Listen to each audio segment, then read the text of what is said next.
अवतार मेहर बाबा की जय। प्रेम अवतार मेहर बाबा की जय। मौन अवतार मेहर बाबा की जय। आदि मध्यांतरहित देवादिदेवा हरिहर विधातृलीवे दिव्य प्रभावा जगति जागृति कल्गिंచి సంస్కరింప యుగ యుగంబులనరుదించు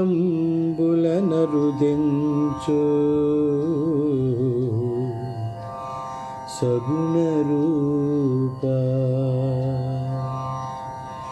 ప్రణతులి వేగం మెహర్ బాబా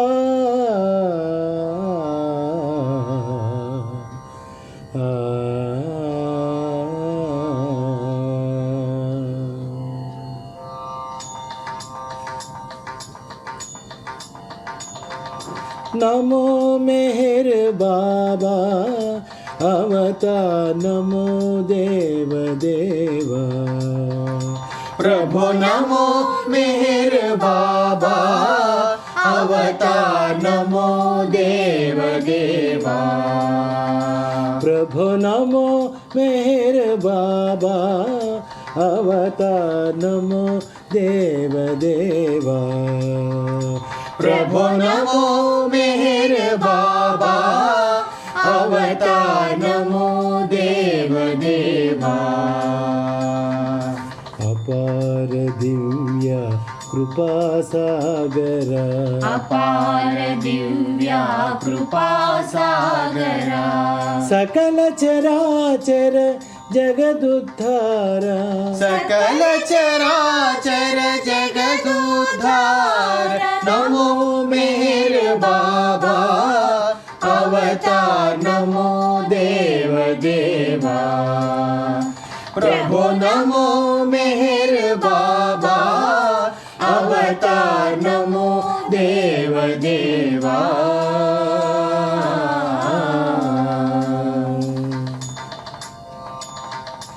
जोहारु निवे श्री मेहर बाबा जोहारु लिवे श्री मेहर बाबा महिनि जनिंచిన మానవ రూపా महिनि जनिंచిన మానవ రూపా ఇహ పరానంద జీవనమీవా ఇహ పరానంద జీవనమీవా భవ భయ భంజన పరమ పావన భవ భయ భంజన పరమ పావన నమో మెహర్ బాబా अवतार नमो देव देवा प्रभु नमो मेहर बाबा अवतार नमो देव देवा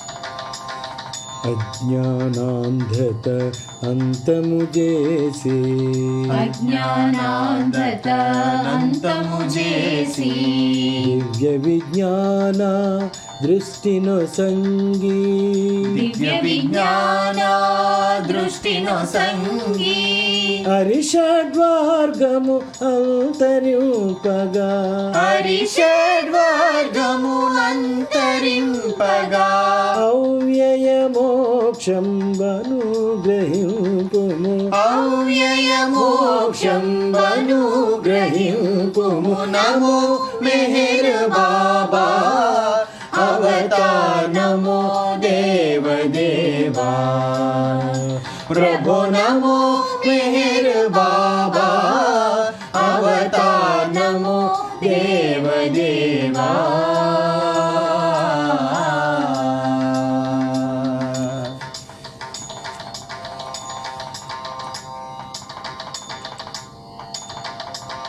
जय मेहर बाबा जय जय मेहर బాబా జై. జై మెహర్ బాబా జై, జై మెహర్ బాబా జై. జై మెహర్ బాబా జై, జై మెహర్ బాబా జై. జై మెహర్ బాబా జై, జై మెహర్ బాబా జై. జై మెహర్ బాబా జై, జై మెహర్ బాబా జై. జై మెహర్ బాబా జై, జై మెహర్ బాబా జై. జై మెహర్ బాబా జై, జై మెహర్ బాబా జై. జై మెహర్ బాబా జై, జై మెహర్ బాబా జై. జై మెహర్ బాబా జై, జై మెహర్ బాబా జై. జై మెహర్ బాబా జై, జై మెహర్ బాబా జై. జై మెహర్ బాబా జై, జై మెహర్ బాబా జై. జై మెహర్ బాబా జై, జై మెహర్ బాబా జై. జై మెహర్ బాబా జై, జై మెహర్ బాబా జై. జై మెహర్ బాబా జై, జై మెహర్ బాబా జై. జై మెహర్ బాబా జై, జై మెహర్ బాబా జై. జై మెహర్ బాబా జై, జై మెహర్ బాబా జై. జై మెహర్ బాబా జై, జై మెహర్ బాబా జై. జై మెహర్ బాబా జై, జై మెహర్ బాబా జై.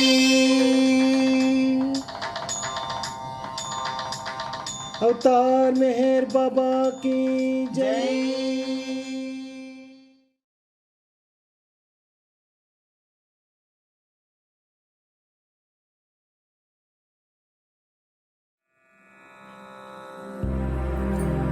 अवतार मेहर बाबा की जय. नवजीवन मुगडिपिना, नवजीवन मुगडिपिना. मेहरामणि हेरचीलतो बाबा. मेहरामणि हेरचीलतो बाबा. नवजीवन मुगडिपिना बाबा. नवजीवन मुगडिपिना. प्रेम से भिक्षा दीजिए, प्रेम से भिक्षा दीजिए. प्रतिकूल याचिंచి दिन दिन मोगडिपि. प्रतिकूल याचिंచి दिन दिन मोगडिपि. नवजीवन मुगडिपिना बाबा. नवजीवन मुगडिपिना. నీ ప్రేమ నాశించి నీ వెంట జన్మించి. నీ ప్రేమ నాశించి నీ వెంట జన్మించి. సర్వాన్ని త్యజించి సర్వార్పణము చేసి. సర్వాన్ని త్యజించి సర్వార్పణము చేసి. నీచకే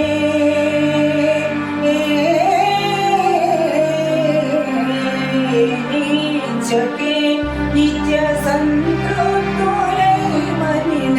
నీచకే నిత్య సంతృప్తులై మనిన. నీ ప్రేమ పాదులను శోధించి సాగింప.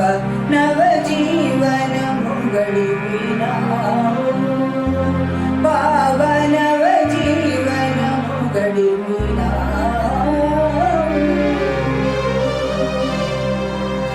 విత్తమున్న చేత విచ్చమెత్తుచు బ్రతికి. విత్తమున్న చేత విచ్చమెత్తుచు బ్రతికి. పేద సాగల కలసి ఉన్నదంతా ఒసగి. పేద సాగల కలసి ఉన్నదంతా ఒసగి. పరమాత్మవై ఉండి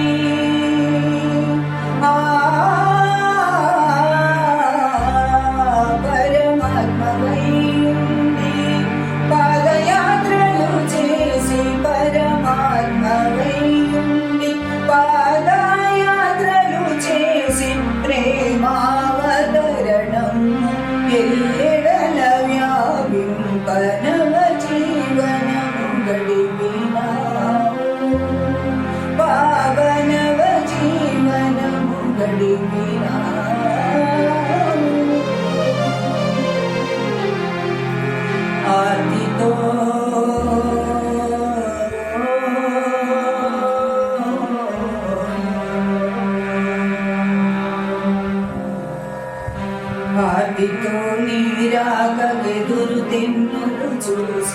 అదిగో ఈరాకెదురు తెన్నులు చూసి క్షణమొక్క యుగముగా విలపించు సాధకుల క్షణమొక్క యుగముగా విలపించు సాధకుల సాదరమున కలసి సంతోషులను చేసి సాదరమున కలసి సంతోషులను చేసి దైవ ప్రేమను పంచి ధన్యులను గావింప నవజీవనము గడిపినావు బాబా నవజీవనము గడిపినావు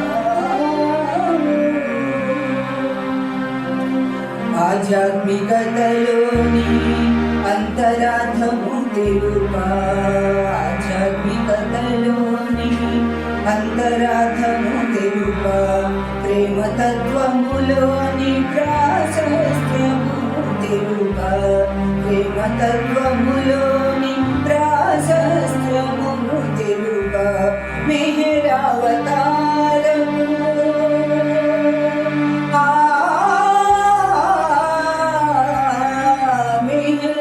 మెహరావతారకు మహిమను తెలుపగ మెహరావతారకు మహిమను తెలుపగ నవజీవనము నరుల కాదర్శముగ చేయ నవజీవనము గడిపినావు బాబా నవజీవనము గడిపినావు మెహరామణి నిరచీలతో బాబా మెహరామణి నిరచీలతో బాబా నవజీవనము గడిపినావు బాబా నవజీవనము గడిపినావు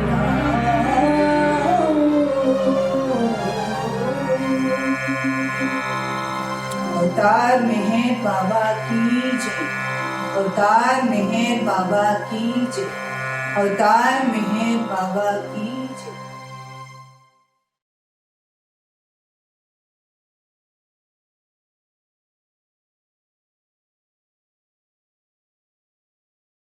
అవతార్ మెహర్ బాబా की जय అవతార్ మెహర్ బాబా की जय అవతార్ మెహర్ బాబా की जय ఆచరించి జీవించవలసిన ఒక సత్య జీవనాన్ని కేవలం కబుర్ల ద్వారానో ఉపన్యాసాల ద్వారానో చెప్పాలనుకోవడం సమంజసమైన విషయం కానే కాదు. ప్రీతమ బాబా గడిపిన నవజీవనం మానవాళి ఒక ఆదర్శవంతమైన సత్య జీవనంగా గ్రహిస్తూ జీవించి ఆచరించవలసిన అద్భుతమైన యథార్థ సత్య జీవనం. నవజీవన సమయంలో బాబా నవజీవన సూత్రాలను దాని స్ఫూర్తిని ఆధారంగా చేసుకొని ఒక గీతాన్ని రచించమని 24 అక్టోబర్ 1949 అబ్దుల్ గనీని ఆదేశించారు. ఈ నవజీవన గీత ఆవిర్భావాన్ని వాటి విశిష్టతను మెహర్వాన్ జస్సావాలా ఏరిచ్చి జెస్సేవాలా సోదరుడు, పప్పా జెస్సేవాలా కుమారుడు, ఆయనే స్వయంగా ఆనాడు తన సోదరుడైన ఏరిచి రాసుకున్న డైరీలని, అబ్దుల్ గనీ రాసుకున్న నవజీవన డైరీని తీసుకుని యథార్థంగా ఈ గీత యొక్క విశిష్టతని మనకి మండలి హాలులో ఆయన చేత చెప్పగా రికార్డ్ చేయబడిన ఆ రికార్డింగ్ను తర్వాత నామ్దేవ్ షోలాపురి మండలి ముందు అనేకసార్లు ఆయన నవజీవన గీతాన్ని అనేక సమావేశాల్లోనూ ఆయన పాడారు. వారి సజీవంగా ఉన్నప్పుడు చేసిన రికార్డింగ్ని ఇప్పుడు నవజీవన గీతంలోని నాకు ఇచ్చిన ఈ సమయంలో మీ ముందు ఉంచడం జరుగుతుంది. 24 అక్టోబర్ 1949 మధ్యాహ్న టీ సమయంలో బాబా గనీకి నవజీవన స్ఫూర్తి అయినటువంటి సూత్రమైనటువంటి ఓర్మి, విధేయత, కామక్రోధాలని అదుపు చేసుకోవడం, ఎట్టి కష్టానైనా బాధనైనా కూడా ఓర్మితో భరించడం, సుఖాన్ని దుఃఖాన్ని సమానంగా తీసుకోగలగడం, వీటి సూత్రాలుగా తీసుకుని ఒక గీతాన్ని రచించమన్నారు. తర్వాత దీనికి పల్లవి అంటే మొదట కోరస్గా పాడవలసిన దాన్ని బాబాయే స్వయంగా ఇచ్చారు. సునో మెహర్ బాబాకి ఖామోష్ వాణి. మెహర్ బాబా యొక్క మౌన వాణిని వినండి అనే మకుటాన్ని బాబాయే ఇచ్చారు. తిరిగి దానిని మళ్ళీ పూర్తిగా తనే సరిదిద్దుతూ, గని రాసిన దాన్ని ఆయన సరిదిద్దుతూ చాలా విషయాలని బాబా క్రోడీకరించారు ఈ గీతంలో, నవజీవన గీతంలో. 31 అక్టోబర్ 1949లో బాబాయే దీన్ని స్వరపరిచినట్టుగా రాసుకున్నారు. హిందుస్థానీ సంగీత బాణీలో దీనిని స్వరపరిచినట్టుగా రాసుకున్నారు అబ్దుల్ గని. అయితే ఈ నవజీవన గీతంలోని ఇది ఒక తరానాగా సాగుతుంది. ఒక తరానా అని పిలుస్తారు. తరానా అనేది ఒక ఛందోబద్ధమైన విధానం. ఇందులో నీ, ఉదాహరణకి నీ అన్నది ఈ నవజీవన గీతానికి ఛందోబద్ధం. అది ఖామోష్ వాణి, కహానీ, సబ్ ఆషికోంక కహానీ. ఇట్లా నీ అన్నది ఒక ఛందోబద్ధమైనటువంటి విధి విధానం ఈ తరానాలో. వీటిని బాబా బెల్గాంలోనే 1000 కాపీలు ముద్రించమని, తర్వాత 1000 కాపీల్లో 800 కాపీలు భారతదేశం, సిలోను, పాకిస్తాన్లో పంచమని, 200 కాపీలు బెనారస్ డాంకిన్కి అందజేయమని చెప్పి స్వయంగా తాను చెప్పినట్లుగా ఉత్తరం రాస్తూ, ఆ ఉత్తరంలో వివరాలన్నిటినీ కూడా సాక్షి సంతకాలుగా డాంకిన్ని, డాక్టర్ విలియం డాంకిన్ని, తర్వాత ఆదికే ఇరానీని ఇద్దరి చేత సాక్షి సంతకాలుగా చేయించారు బాబా. ఇక దీన్నే మౌనవాణి అని బాబా ఏదైతే ఖామోష్ వాణి, మౌనవాణి అన్నారో, మెహర్ మౌనవాణి అన్న ఈ సంస్థని బాబా ఇచ్చిన నవజీవన గీతంలోని మకుటాన్ని ఆధారంగా చేసుకునే ఈ పేరు పెట్టడం జరిగింది. తర్వాత మేర్వాన్ జెసేవాలా ముఖ్యంగా ఆయన నవజీవన సందేశాన్ని, బాబా ఇచ్చిన నవజీవన సందేశాన్ని, మండలి హాల్లో వేలాడదీసిన నవజీవన సందేశాన్ని యథాతథంగా ఆయన చదివి వినిపించారు. ఇందులో నవజీవన సందేశం ఇట్లా సాగుతుంది. ఈ నవజీవనం అనంతమైనది.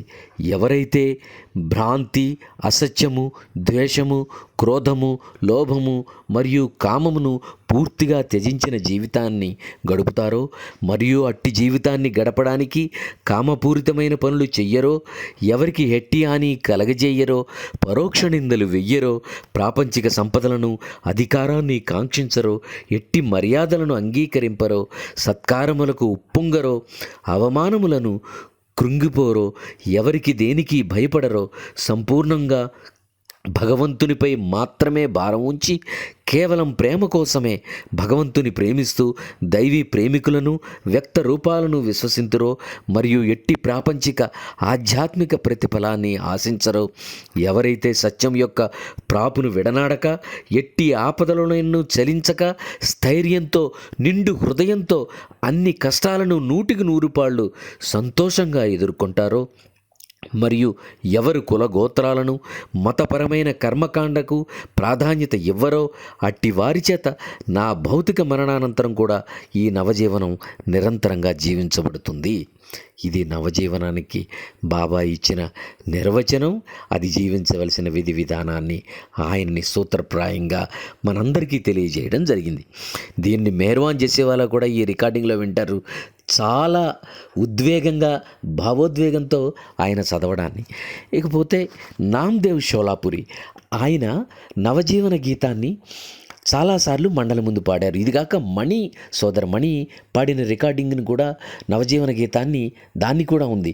అయితే మండలి వారు కూడా నామ్దేవ్ షోలాపురి పాడిన ఈ నవజీవన గీత ఆ తరానా గీత సరళిని దాన్ని చాలా ఆనందించేవారు.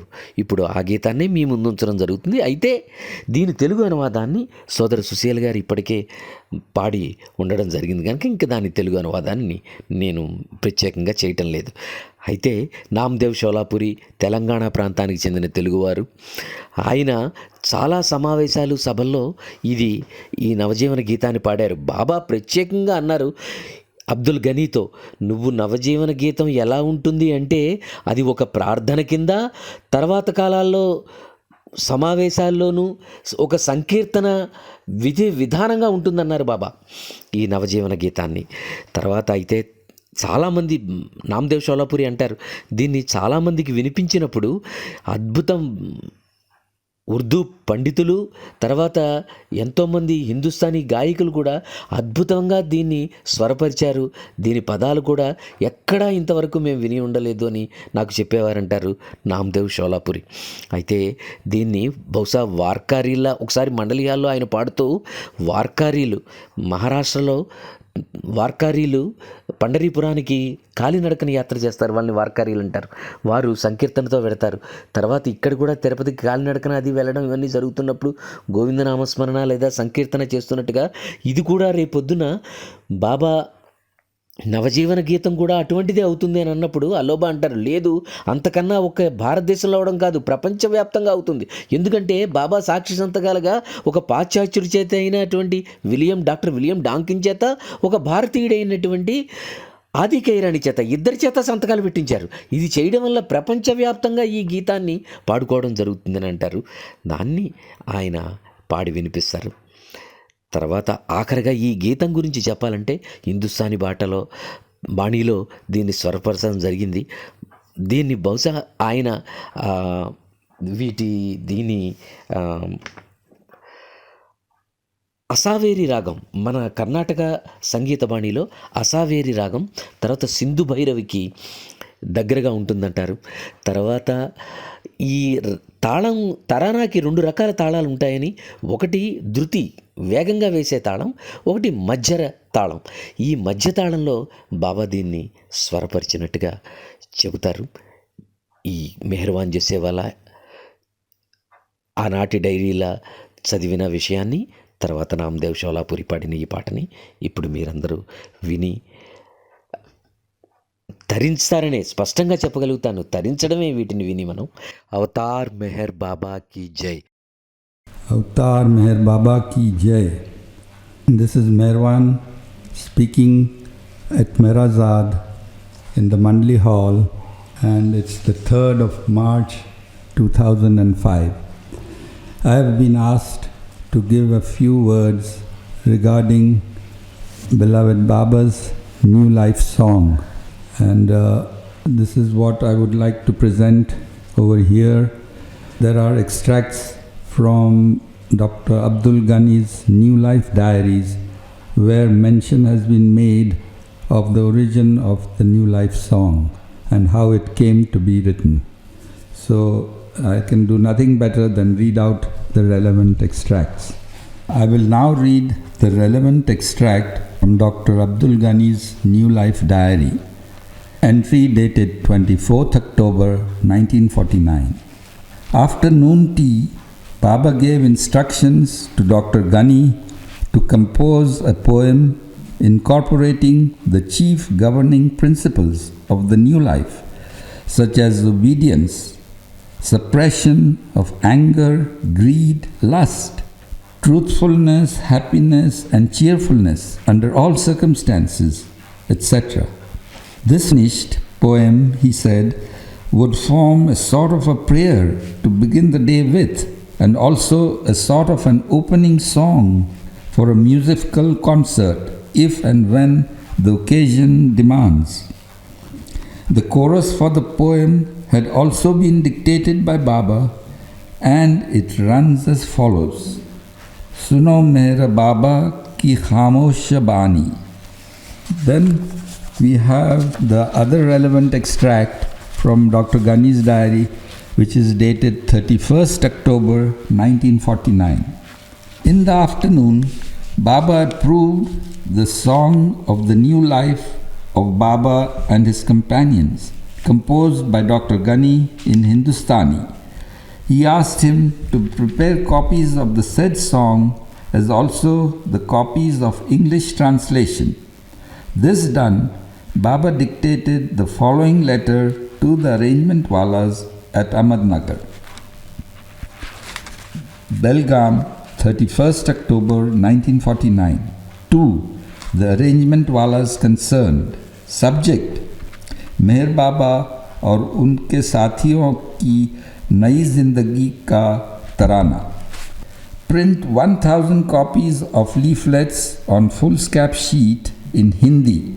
Print on one side and English translation on the other. Hindi to be reproduced word for word from the attached Urdu manuscript. The English translation is also attached herewith.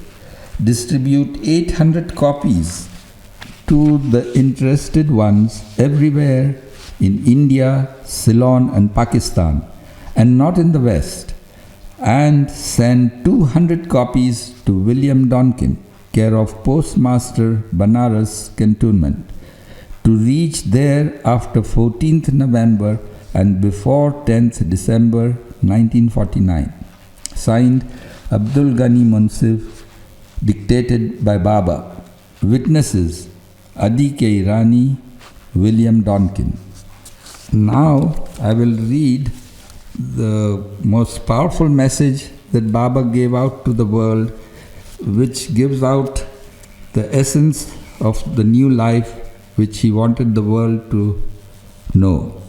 This is the message that hangs outside the Mehrazad Mandli Hall under Baba's photo, and it reads as under: This new life is endless, and even after my physical death, it will be kept alive by those who live the life of complete renunciation of falsehood, lies, anger, greed, and lust, and who, to accomplish this, do no lust actions, do no harm to anyone, do no backbiting, do not seek material possessions or power, who accept no homage, neither covet honor, nor shun disgrace, and fear no one and nothing, by those who rely wholly and solely on God, and who love God purely for the sake of loving,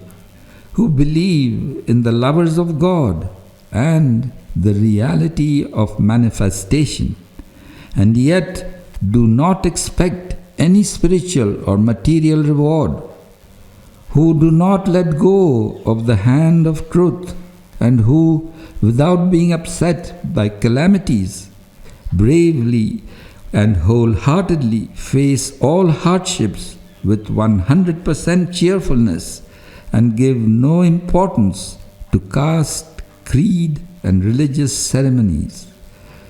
This new life will live by itself eternally, even if there is no one to live it. Avatar Meher Baba. Jai Baba.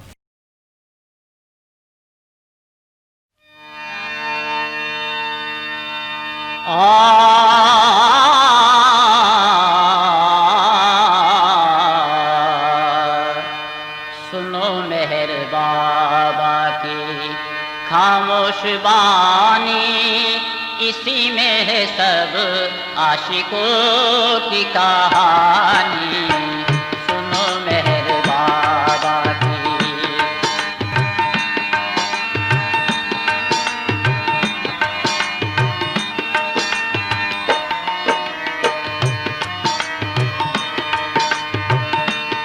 है जीना तुम्हें गर नई जिंदगानी, है जीना तुम्हें गर नई जिंदगानी, करो तर्क दिल से ये दुनियाए फानी।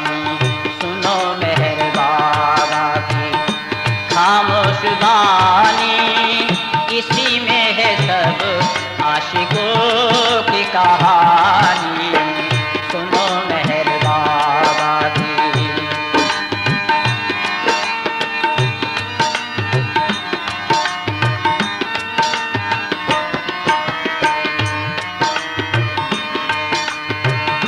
खुदा के भरोसे पे हम जा रहे हैं, खुदा के भरोसे पे हम जा रहे हैं, कसम से इरादों को गरमा रहे हैं। गजल नामुरादी के हम गा रहे हैं, गजल नामुरादी के हम गा रहे हैं, बला और मुसीबत को बुलवा रहे हैं। सुनो मेहर बाबा की खामोश वाणी, इसी में है सब आशिकों की कहानी। सुनो मेहर बाबा की।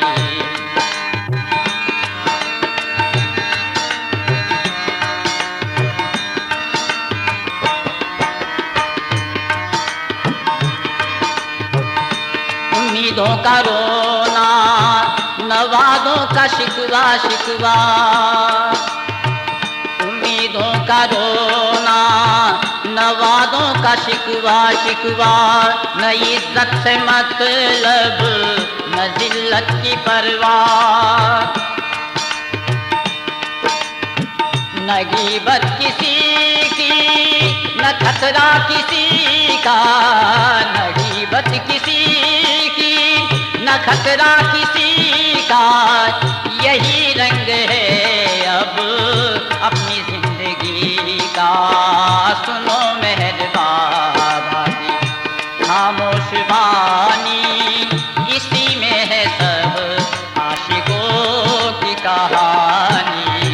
सुनो मेहर बाबा की।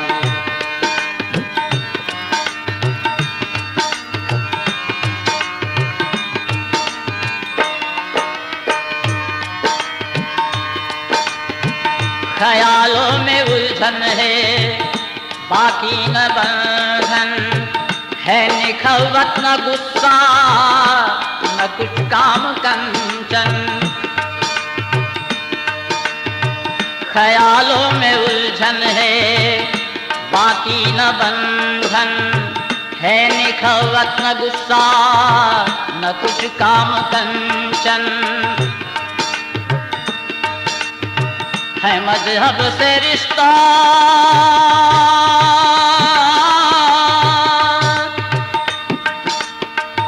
है मजहब से रिश्ता, न कुछ फिक्र तन मन, सवार एक किश्ती में शेख हो बिरहमन। सुनो मेहर बाबा की खामोश वाणी, इसी में है सब आशिकों की कहानी। सुनो मेहर बाबा की।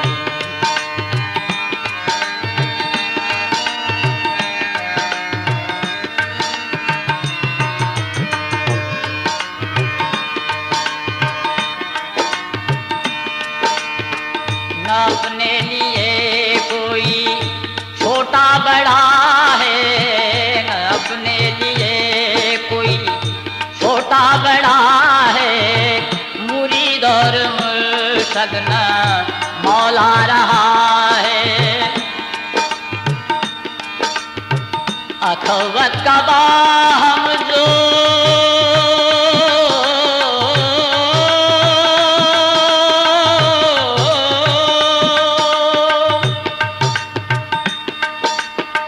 अखवत का बाहम जो रिश्ता जुड़ा है, हमें दर्द गम में मजा आ रहा है। सुनो मेहर बाबा की खामोश वाणी, इसी में है सब आशिकों की कहानी। सुनो मेहर बाबा की।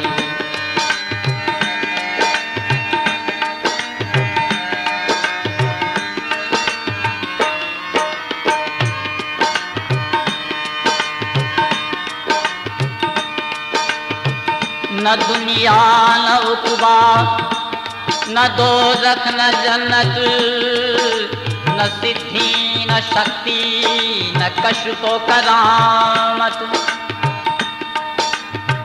ये सब नक्शे बातिल हुए दिल से रुखसत, ये सब नक्शे बातिल हुए दिल से रुखसत, न कुछ है वो हाल की कदरो कीमत। सुनो मेरे बाबा की खामोश वाणी, इसी में है सब आशिकों की कहानी। सुनो मेरे बाबा की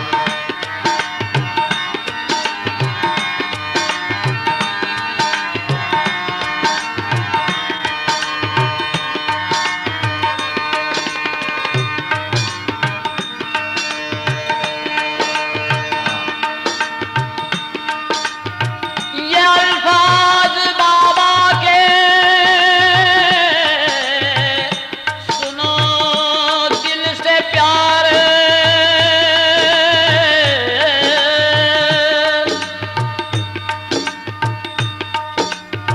ये अल्फाज बाबा के सुनो दिल से प्यारे,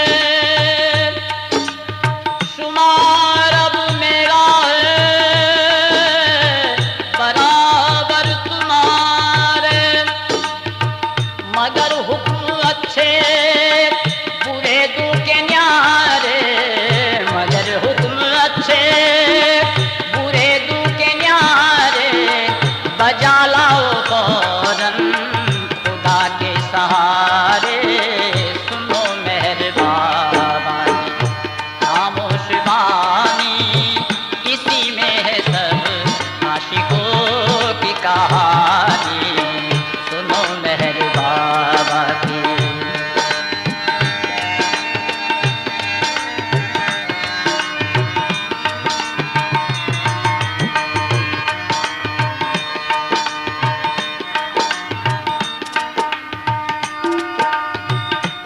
अगर आसमान में मुसीबत भी टूटे,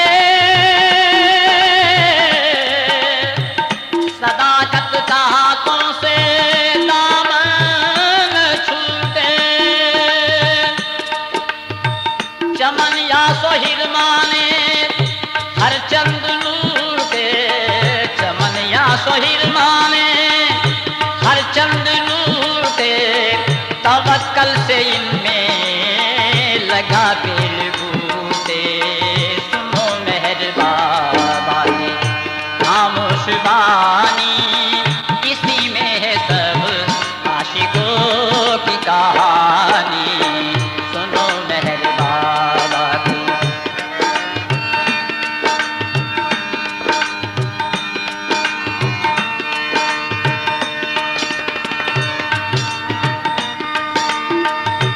चले दिल पे छुरियां,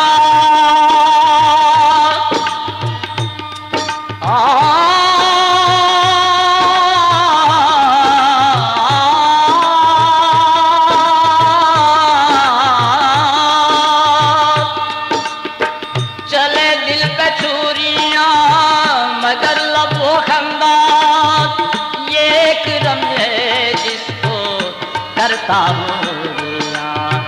तेरे तंग दस्ती में दौलत है पिन्हा पिन्हा, तेरे तंग दस्ती में दौलत है पिन्हा पिन्हा, गदाई पे तेरे करे रश्क शाह शाह। सुनो मेरे बाबा की खामोश वाणी, इसी में है सब आशिकों की कहानी। सुनो मेरे बाबा की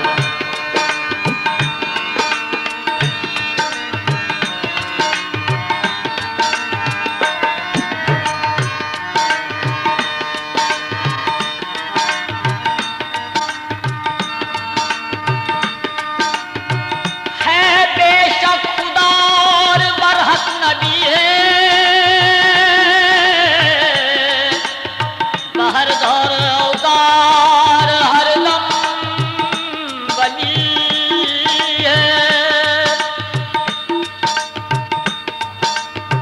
है बेशक खुदा और बरहक नबी है,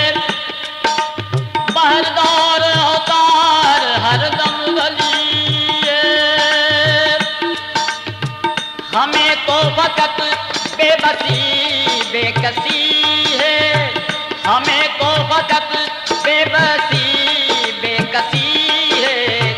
कहूँ क्या तुम्हें क्या नई जिंदगी है, सुनो मेरे बाबा की खामोश वाणी, इसी में है सब आशिकों की कहानी। सुनो मेहर बाबा की, सुनो मेहर बाबा की, सुनो मेहर बाबा की।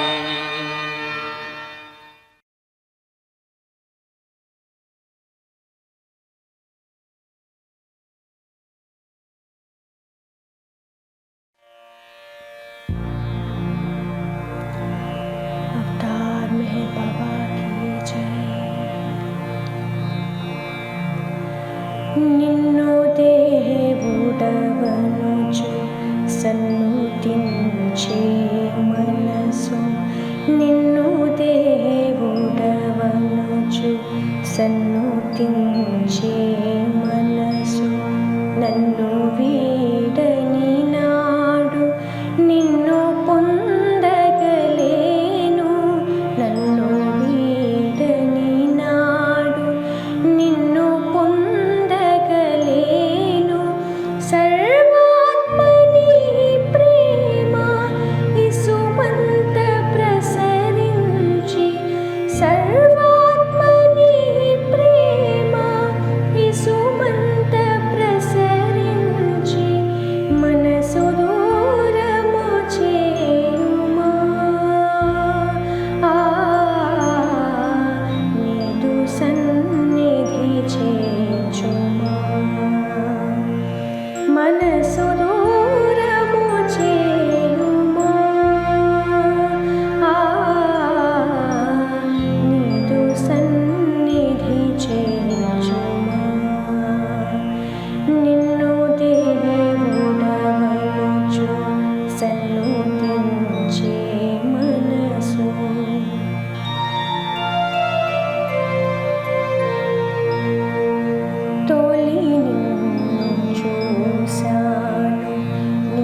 ప్రార్థనిది వినరావయా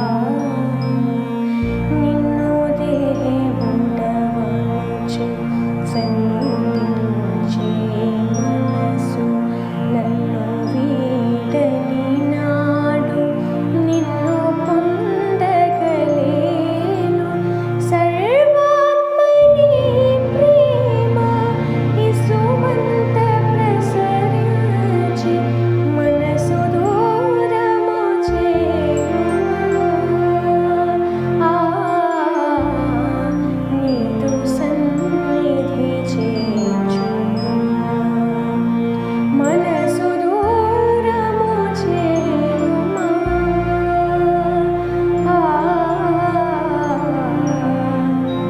నీదు సన్నిధి చేర్చుమా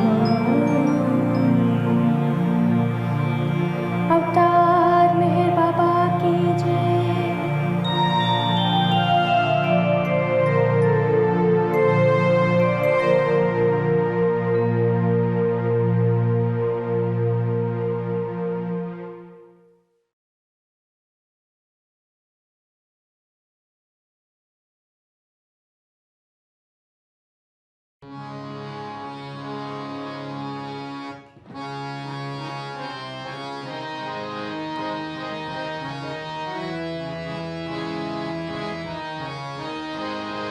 మెహర్ బాబా ఈ భూమి మీద నిర్వహించిన దైవీ కార్యక్రమాలలో నవజీవనానికి చాలా ప్రాముఖ్యత ఉంది. ఈ నవజీవనంలో సాక్షాత్తు భగవంతుడే తనకు తానుగా ఒక సాధారణ మానవునిగా, ఒక సంపూర్ణ భగవద్ అన్వేషకునిగా జీవితం గడిపారు. है जीना तुम्हें गर नई जिंदगानी करो तर्क दिल से दुनियाए फानी सुनो मेहर बाबा की खामोश वाणी इसी में है सब आशिकों की कहानी सुनो मेहर बाबा की खामोश वाणी इसी में है सब आशिकों की कहानी। మెహర్ బాబా తాను కొంతకాలంగా ప్రస్తావిస్తున్న జీవన విధానములో విప్లవాత్మకమైన మార్పు గురించి 1949వ సంవత్సరం ప్రారంభం నుండే సూచిస్తూ వచ్చారు. బహురూపాలైన కార్యకలాపాలతో నిండిన తన పాత జీవితానికి స్వస్తి పలికి సంపూర్ణ పరిత్యాగము మరియు పరిపూర్ణమైన నిస్సహాయతతో కూడిన నవజీవనమును కొద్దిమంది ఎంచుకున్న సహచరులతో బాబా ప్రారంభించదలిచారు.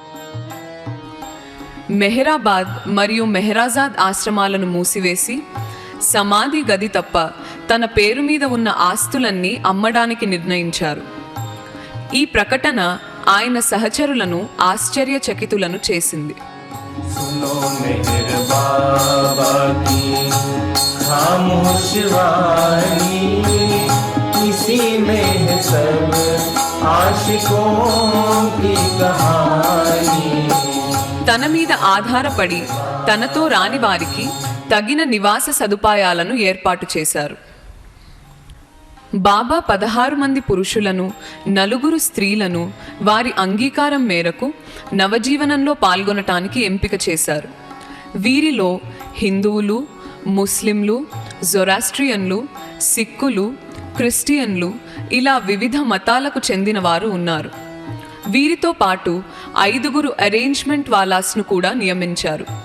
ఈ 5 ఆర్థిక, న్యాయ మరియు ఇతర కార్యనిర్వహణలో బాబాకు సహాయపడేవారు. నవజీవనంలో వీరు పాటించవలసిన నియమాలను బాబా ఈ విధంగా సూచించారు. డబ్బు ముట్టుకోరాదు, ఆడవారిని తాకరాదు, రాజకీయాలను చర్చించరాదు, ఎట్టి పరిస్థితులలో కోపాన్ని వ్యక్తపరచకూడదు, ఆహారాన్ని కేవలం భిక్ష ద్వారానే స్వీకరించాలి.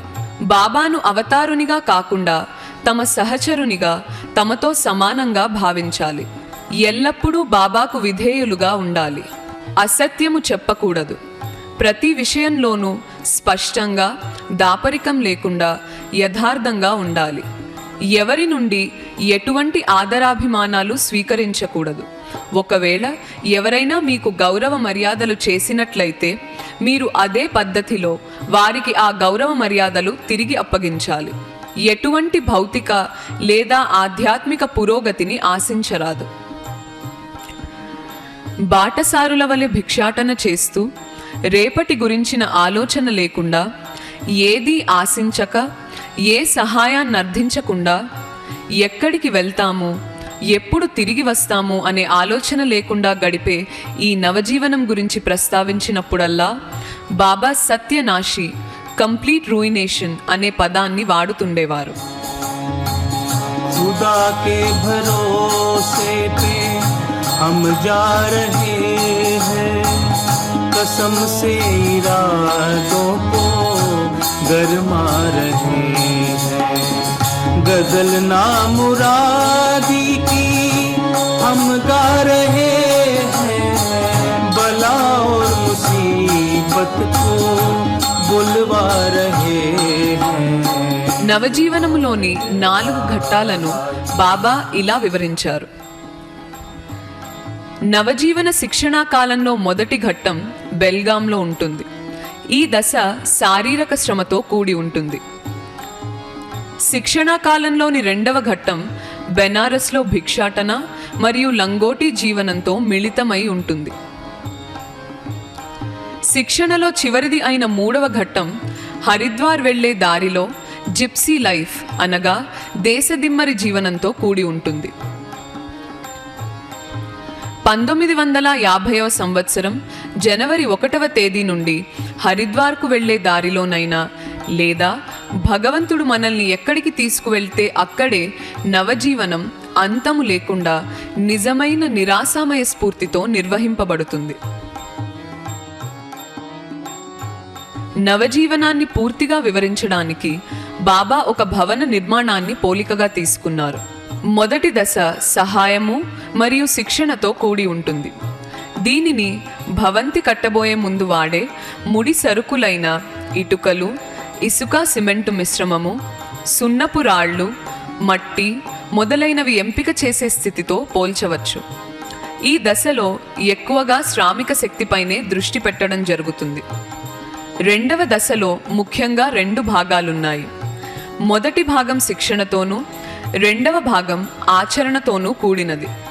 ఇచ్చట భిక్షాటనలోనూ, లంగోటీ జీవితంలోనూ, శ్రమాశక్తిని వినియోగించడంలోనూ తగు శిక్షణ ఇస్తారు.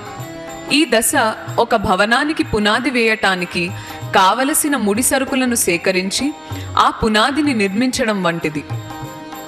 ఇక పునాదిలో చిట్ట చివరి రాయి ఎప్పుడైతే వేస్తామో అది నవజీవన దశలో సమగ్రమైన, సంపూర్ణమైన పరిత్యాగమును తలపిస్తుంది. మూడవ దశ పునాదిపై కట్టే ఉపరితల భవన నిర్మాణం వంటిది. అదే నిజమైన జీవితం. ఈ జీవితానికి ఆరంభం ఉంటుంది కానీ అంతం ఉండదు. ఈ దశ పూర్తిగా నిర్మాణమైన భవంతిలో వాస్తవంగా నివసించటంతో సమానం. సంపూర్ణ పరిత్యాగమును సాధించిన తరువాత నెలకొనే ఈ నవజీవనం అపూర్వమైన, అసాధారణమైన పరిస్థితులతో కూడి ఉంటుంది. ఈ పరిస్థితులే మీరు ఎదుర్కొనే బాధలను ఆనందంగా అనుభవించేందుకు మీకు సహాయపడతాయి. उम्मीदों का रोना, न वादों का शिकवा, न इज्जत से मतलब, न जिल्लत की परवाह, न गीबत किसी की, ना खतरा किसी का. यही रंग है अब अपनी जिंदगी का.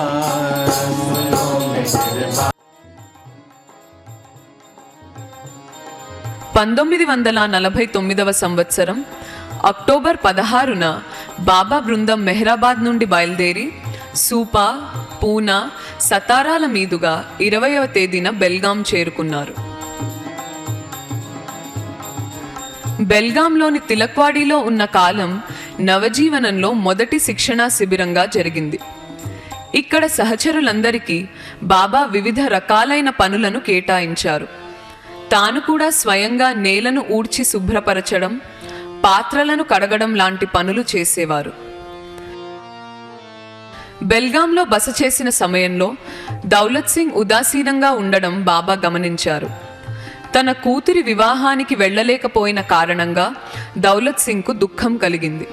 నవజీవన నియమాలను ఉల్లంఘించినందుకు మరియు తన కుటుంబ వ్యవహారాలను చక్కదిద్దుకునేందుకు దౌలత్ సింగ్ను ఇంటికి వెళ్ళమని బాబా ఆదేశించారు. కానీ అక్కడ కూడా నవజీవన నియమాలను పాటిస్తూ జీవనం సాగించాలని బాబా చెప్పారు. దౌలత్ సింగ్ భిక్షగా వచ్చిన ఆహారమునే తీసుకుంటూ ఇంటి వద్దనే నవజీవన నియమాలను తూచా తప్పకుండా పాటించసాగాడు. కుటుంబ సభ్యులు అతనిని బహిష్కరించగా దేశాటన చేస్తూ కొద్ది కాలానికి సతారా చేరుకున్నాడు. అదే సమయంలో నవజీవన కార్యక్రమంలో భాగంగా సతారా చేరుకున్న బాబాను దౌలత్ సింగ్ అనుకోకుండా సెప్టెంబర్ 1950లో కలవడం జరిగింది. చినిగిన గుడ్డలతో, పెరిగిన గడ్డంతో దయనీయ స్థితిలో ఉన్న దౌలత్ సింగ్ను చూసిన బాబా ఇలా ప్రశంసించారు. నాతో ఉండి నవజీవనం గడిపిన వారి కంటే నా నుండి దూరంగా ఉండి అవమానాలను కూడా సంతోషంగా భరిస్తూ నవజీవన నియమాలను తప్పక పాటిస్తూ నా ఆదేశానుసారం నడుచుకున్న నీవే అధికుడవు. तेरी तंग दस्ती में दौलत है पिन्हा, गदाई पे तेरे करे रश्क शामा, सुनो मेहर बाबा की. ఈ బృందం బెల్గాం నుండి నవంబర్ 12వ తేదీన పూనా, బొంబాయి, మొఘల్ సరైల మీదుగా ప్రయాణం చేసి బనారస్ చేరుకున్నారు. కాశీలో బాబాకు ఆయన సహచరులకు డాక్టర్ నాథ్, డాక్టర్ ఖరే కలిసి వసతి, భోజన సదుపాయాలను ఏర్పాటు చేశారు. బాబా స్వయంగా నవంబర్ 24, 25వ తేదీలలో నాథ్ మరియు ఖరేల ఇంటి వద్ద భిక్ష అడిగి పుచ్చుకున్నారు.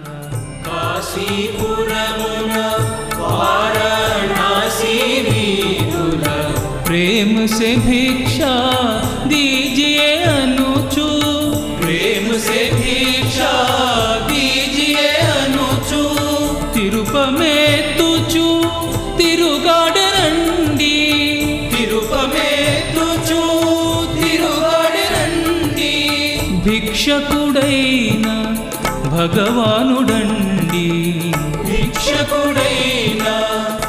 అలాగే సహచరులను ఇద్దరిద్దరినీ కలిపి భిక్షకై పంపించారు. భిక్షాటనకు కూడా బాబా కొన్ని నియమాలు ఏర్పరిచారు. భిక్షలో డబ్బులు తీసుకోరాదు, కాళ్లకు చెప్పులు లేకుండా కాషాయ రంగు జోలెను భుజాన తగిలించుకుని, మగవారు అయితే భాయి ప్రేమ్ సే భిక్షా దీజియే అంటూ, ఆడవారు అయితే మాయి ప్రేమ్ సే భిక్షా దీజియే అంటూ భిక్ష అడగాలి. అలా సహచరులందరూ భిక్షగా తెచ్చిన ఆహారాన్ని బాబా కలిపి అందరికీ పంచేవారు. కాశీ నుండి బాబా తన సహచరులతో సారనాథ్ వెళ్ళి అక్కడ 12 రోజులున్నారు. ప్రపంచంలోని బౌద్ధులందరికీ సారనాథ్ అత్యంత పవిత్ర క్షేత్రం. డిసెంబర్ 7వ తేదీన ఉదయం బాబా సారనాథ్లోని భూగృహాలలో విడిగా రాతితో నిర్మించిన గదులలో పురుష సభ్యులతో కలిసి లంగోటి మాత్రమే ధరించి ప్రత్యేక ప్రార్థనలు చేశారు. తిరిగి డిసెంబర్ 12వ తేదీన ఉదయం సారనాథ్ నుండి కాలినడకన బాబా తన సహచరులతో ప్రయాణం ప్రారంభించారు. బాబా మరియు వారి బృందం రోజుకు 17 నుండి 20 మైళ్ళు నడిచేవారు. వీరితో పాటు ఒంటె బండి, ఎద్దుల బండి, సవారీ బండి, 2 ఆవులు, 2 గాడిదలు, 1 తెల్ల గుర్రము ఉన్నాయి. 4 స్త్రీ సహచరులు ఎద్దుల బండిలో కూర్చునేవారు. ఈ బృందాన్ని చూసి ప్రజలు యాత్రికులుగాను, ఆధ్యాత్మిక బాటసారులుగాను, మరికొంతమంది సర్కస్ బృందంగాను భావించేవారు. ఉదయమే నడక ప్రారంభించి మధ్యాహ్నానికి ముందు ఊరు వస్తే అందరూ ఊరు బయట మకాము చేసి కొందరిని భిక్షకై ఊరిలోకి పంపించేవారు. రాత్రిళ్ళు ఏ చెట్ల కిందనో ఆరు బయట తీవ్రమైన చలిలో పడుకునేవారు. ఈ జిప్సీ లైఫ్లో నవజీవన సహచరులందరూ తీవ్రమైన కష్టాలను అనుభవించారు. చాలీ చాలని ఆహారము, కాలినడకన చేసిన సుదీర్ఘ ప్రయాణాల వల్ల అలసట, సరి అయిన విశ్రాంతి లేకపోవడం, ఎముకలు కొరికే చలి, అలాంటి చలిలో ఒక్కోసారి వర్షం కురవటం, ఇలా ఇంకెన్నో పరిస్థితులు వాళ్ళ శక్తి సామర్థ్యాలను పూర్తిగా క్షీణింపచేశాయి. అయినప్పటికీ బాబా ఇచ్చిన స్ఫూర్తితో వారు ముందుకు కొనసాగారు.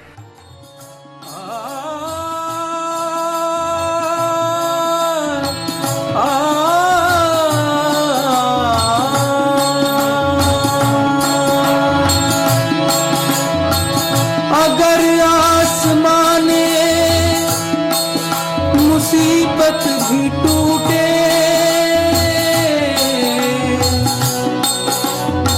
सदाकत का हाथों से दामन न छूटे,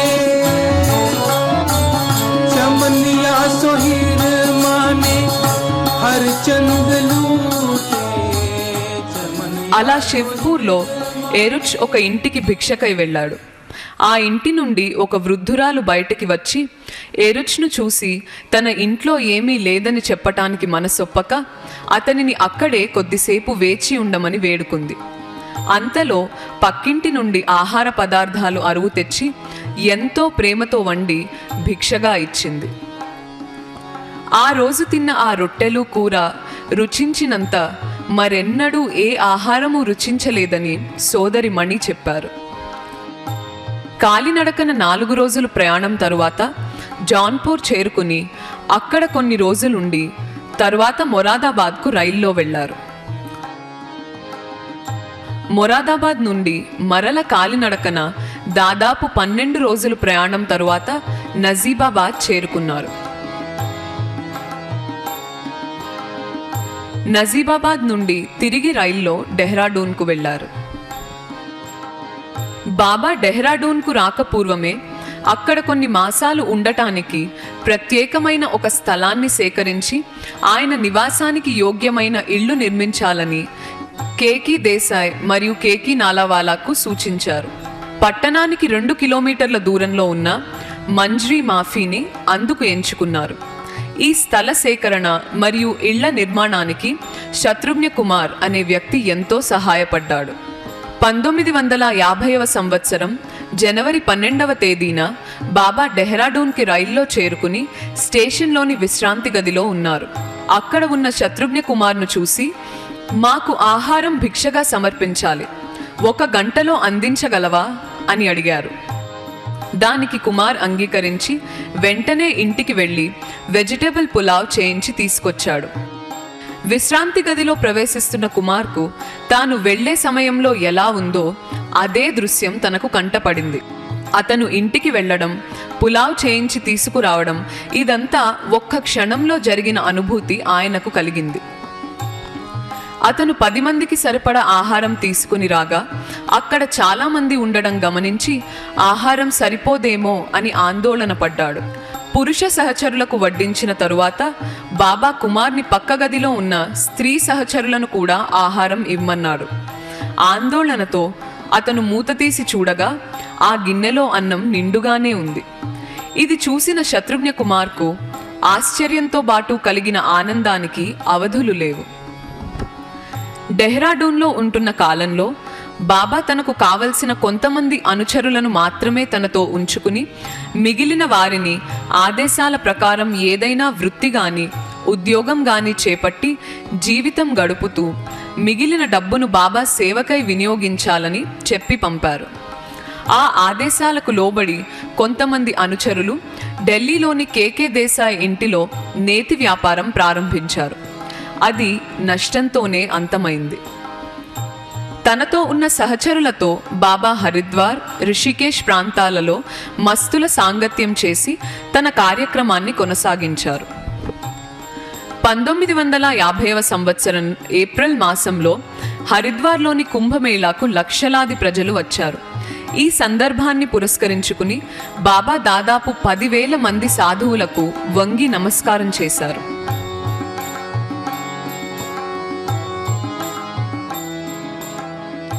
బాబా తన సహచరులతో కలిసి డెహ్రాడూన్ నుండి బయలుదేరి జూన్ 14వ తేదీన సతారా చేరుకున్నారు.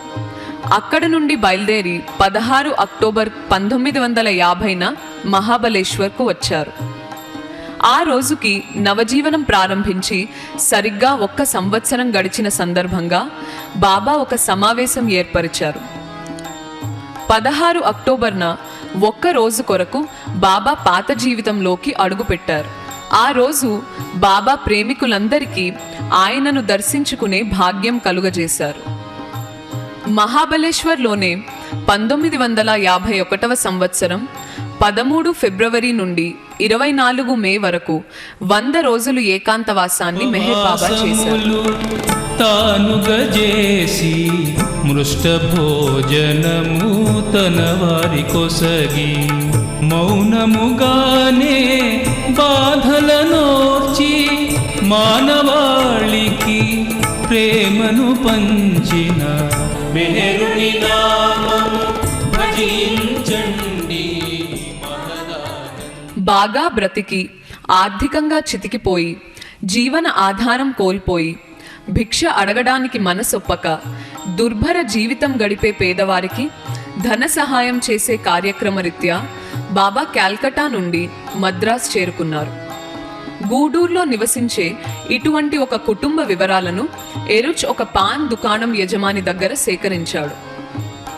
అతను ఒక కాంట్రాక్టర్. తన భాగస్వామి చేసిన మోసానికి బలి అయి తన ఆస్తినంతా కోల్పోయి ఒక పూరి గుడిసెలో దుర్భర జీవనం సాగిస్తున్నాడు. ఆ రోజు దీపావళి కాగా వారు కేవలం ఒక దీపం కూడా వెలిగించలేని దీన స్థితిలో ఉన్నారు. ఎరుచ్ ఆ గుడిసె వద్దకు వెళ్ళి తను వారి సహాయార్థం వచ్చానని వివరించగానే ఆ యజమాని కూతురు కళ్ళ నీళ్లతో వారి ఇంటిలోని కృష్ణ విగ్రహం వైపు తిరిగి, హే కృష్ణ, నీవు ఎంత దయామయుడవు, నిన్ను ప్రార్థించిన మరుక్షణంలోనే నా మొర ఆలకించావా అని విలపించింది. బాబా ఆ వ్యక్తి పాదాలు కడిగి తన శిరస్సును ఆనించి 500 రూపాయలు దైవ దక్షిణగా ఇచ్చారు.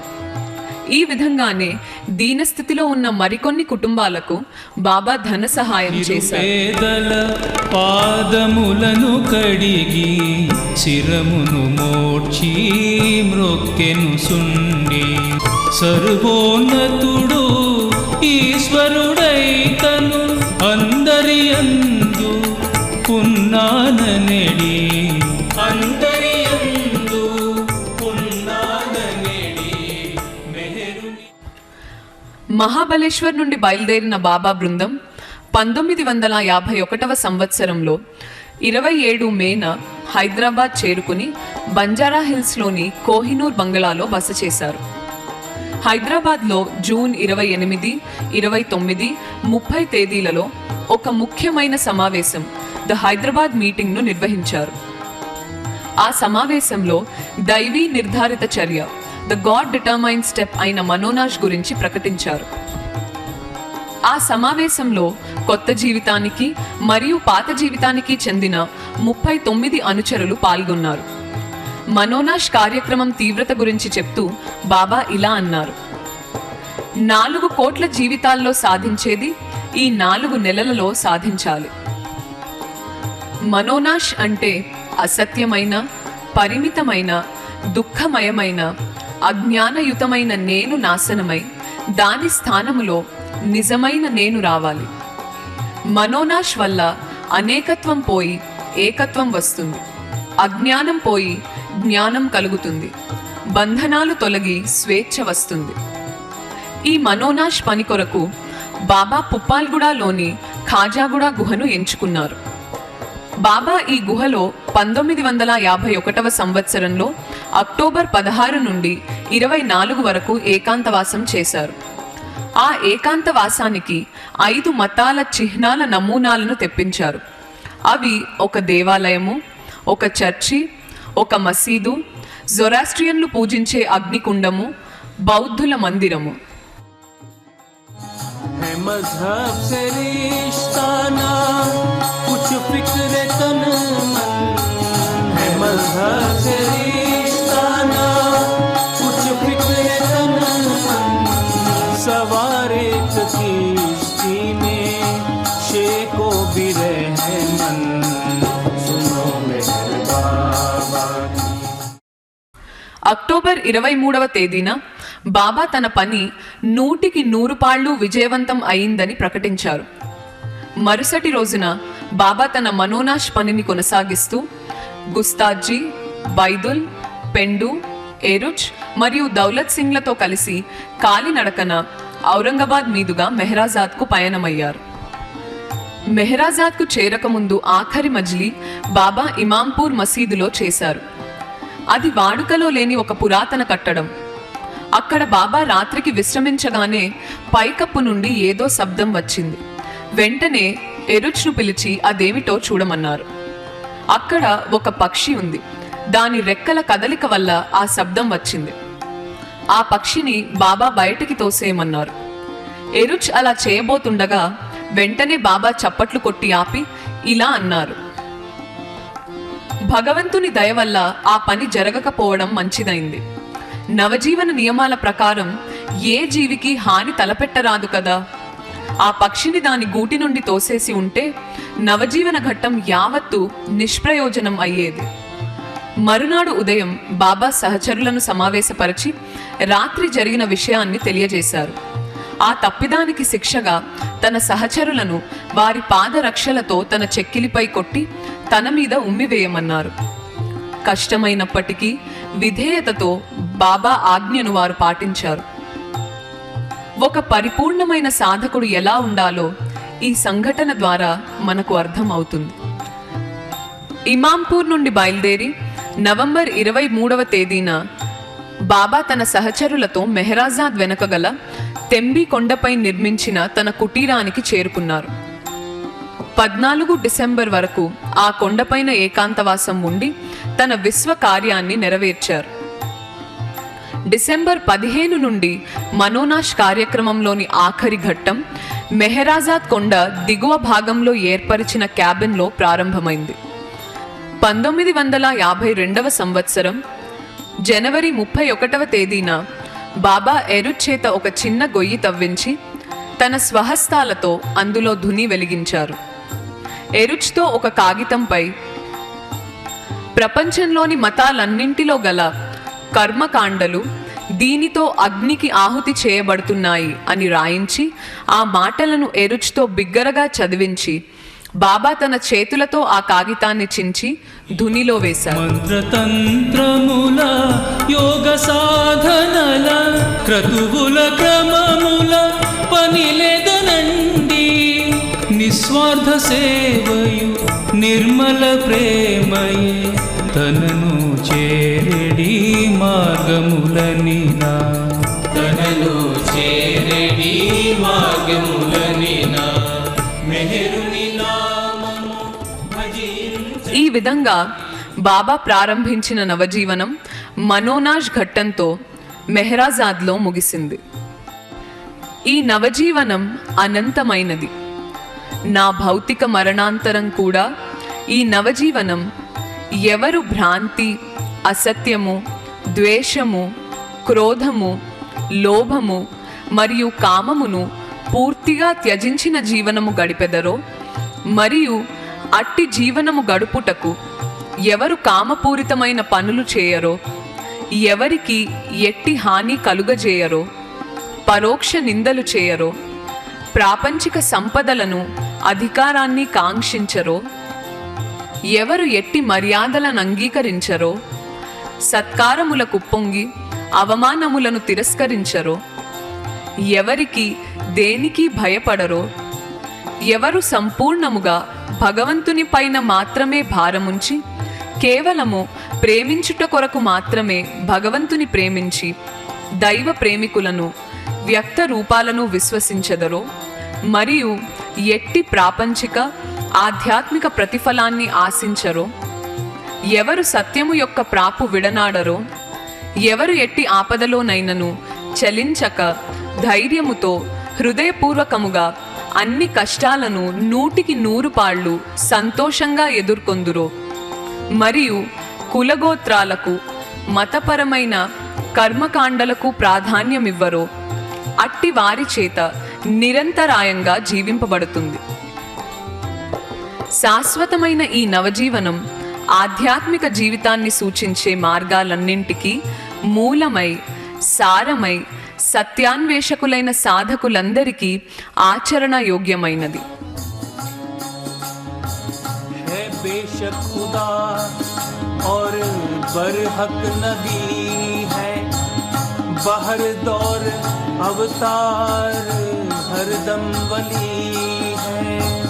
हमें तो फकत बेबसी बेकसी है, हमें तो फकत बेबसी बेकसी है. कहूँ क्या तुम्हें क्या नई जिंदगी है. सुनो मेरे बाबा की खामोश वाणी, इसी में है सब आशिकों की कहानी.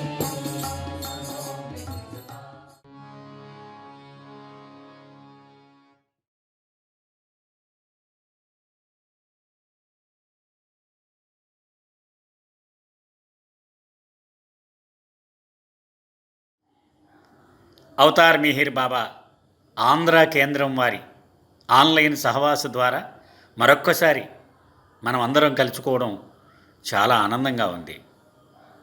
ఇది అక్టోబర్ మాసం. బాబా ప్రేమికులందరికీ అక్టోబర్ మాసం అనగానే మన దివ్య ప్రియతముడు గడిపినటువంటి నవజీవనం గుర్తుకొస్తుంది.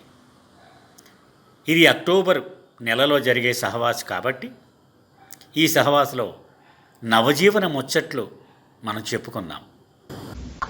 నవజీవనం ఈ మాట మనం పదే పదే వింటూ ఉంటాం.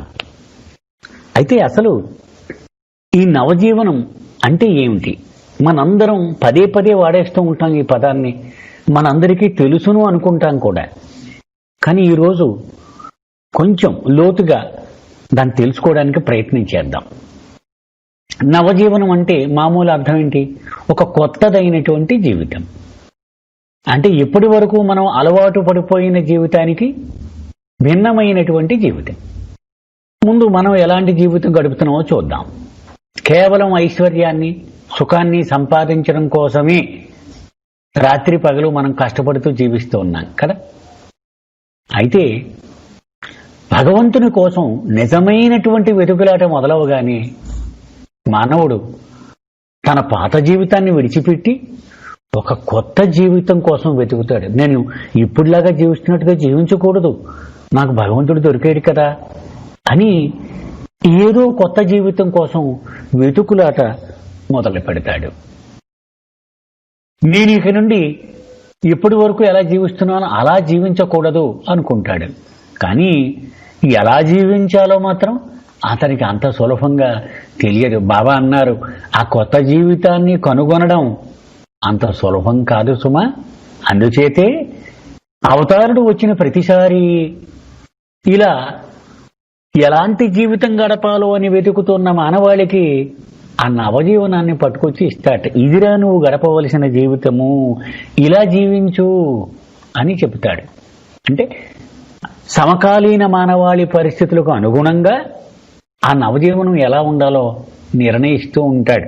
అంటే రాముడిగా వచ్చినప్పుడు ఒకలాగా, కృష్ణుడిగా వచ్చినప్పుడు ఒకలాగా, బుద్ధుడిగా ఒకలాగా, జీసస్గా ఒకలాగా, ఇప్పుడు మిహిర్ బాబాగా ఇప్పుడు ఆయన చెప్పినట్టుగా ఇది మన పరిస్థితులకు అనుగుణంగా ఉండేలాగూ ఆయన ఆ నవజీవనాన్ని నిర్ణయిస్తాడు. దీనివల్ల ఏమిటి ప్రయోజనం? ఆ కాలంలో భగవంతుణ్ణి చేరుకోవాలంటే అత్యంత సులభమైన మార్గం ఆయన వెల్లడి చేసిన నవజీవన సరళియే అదే అవుతుంది. ఈ అవతారంలో మనం బాబా గురించి చెప్పుకున్నప్పుడు ఆయన తన సన్నిహిత మండలితో కలిసి అది ఎలా గడపాలో ముందు మనకి చెప్పే ముందు ఆయన జీవించి చూపించాడు. చూసారా, నేను గడిపాను కదా, ఇలాగే మీరు గడపాలన్నమాట అని ఆయన డెమాన్స్ట్రేటివ్ ఎఫెక్ట్ అంటారు, చేసి చూపించాడు. అసలు ఎలా జీవించాలి దాని గురించి బాబా ఒక మాట చెప్పారు. లెక్కించవలసినది నీ ఆంతరిక దృక్పథం మాత్రమే.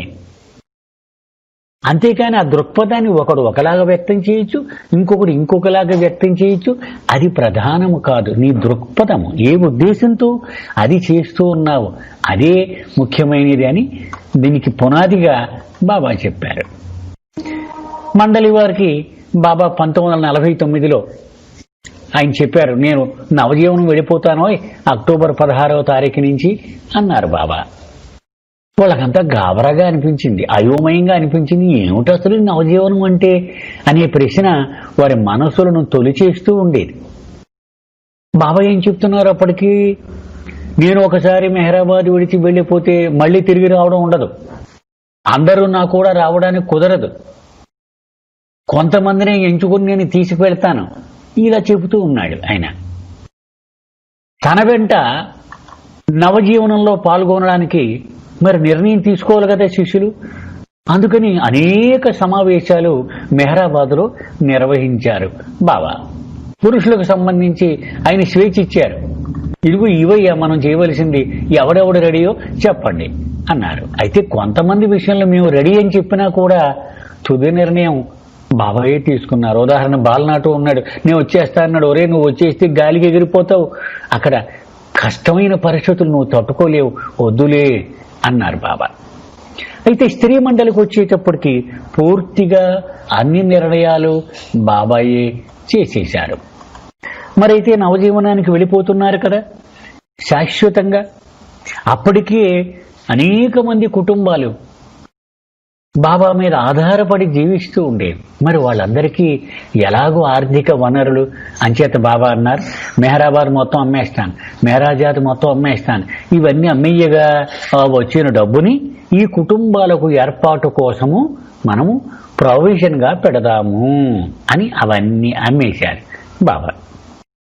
అయితే ఆయన శిష్యులు అరేంజ్మెంట్ వాలాస్ అన్నారు. అంటే బాగా సంపన్నులు, ఈ ఏర్పాట్లు చేయడంలో ఆరితేరిన వాళ్ళు ఆలోచించుకుని బాబా ఇంత పవిత్రమైన కార్యక్రమం చేసిన ఈ ప్రదేశాలు ఒక దుష్టుడి చేతిలో పడితే ఈ పవిత్రతకు భంగం కదా అని వాళ్ళలో వాళ్ళు ఆలోచించుకొని బాబాతో చెప్పారు. బాబా మీకు ఎంత డబ్బు కావాలో మీరు తీసుకోండి, ఇవి మేమే కొనేస్తాము అని వాళ్ళే కొన్నారు ఇవన్నీ కూడా. ఈ శిష్యులు పదే పదే బాబాను అడుగుతూ ఉండేవారు, బాబా నవజీవనం అంటే ఏమిటి, మేము చెప్పాలి కదా నలుగురికి, మాకేం తెలియటం లేదు అంటే ఆయన అనేవారు, నాకే ఇప్పటికి పూర్తిగా తెలియదు, నాకు పూర్తిగా దానికి ఒక రూపు వచ్చేది చెబుతాలే అనేవారు. మరి వాళ్ళు బయలుదేరి దగ్గర అయిపోయిన తర్వాత గుచ్చి ఒక సందర్భంలో బాబాని అడిగారు. అప్పుడు బాబా ఇలా చెప్పారు, నవజీవనం అంటే పరిపూర్ణమైనటువంటి సన్యాసము. నాకు ఏమీ అక్కర్లేదు, ఏది లేకపోయినా నేను కేవలం భగవంతుడి మీద జారబడి జీవించగలను అనేటువంటిది నవజీవనము అని చెప్పారు. అయితే నవజీవనాన్ని జీవించడానికి ప్రాథమిక అర్హతలు ఏమిటి అది కూడా మనం తెలుసుకుందాం.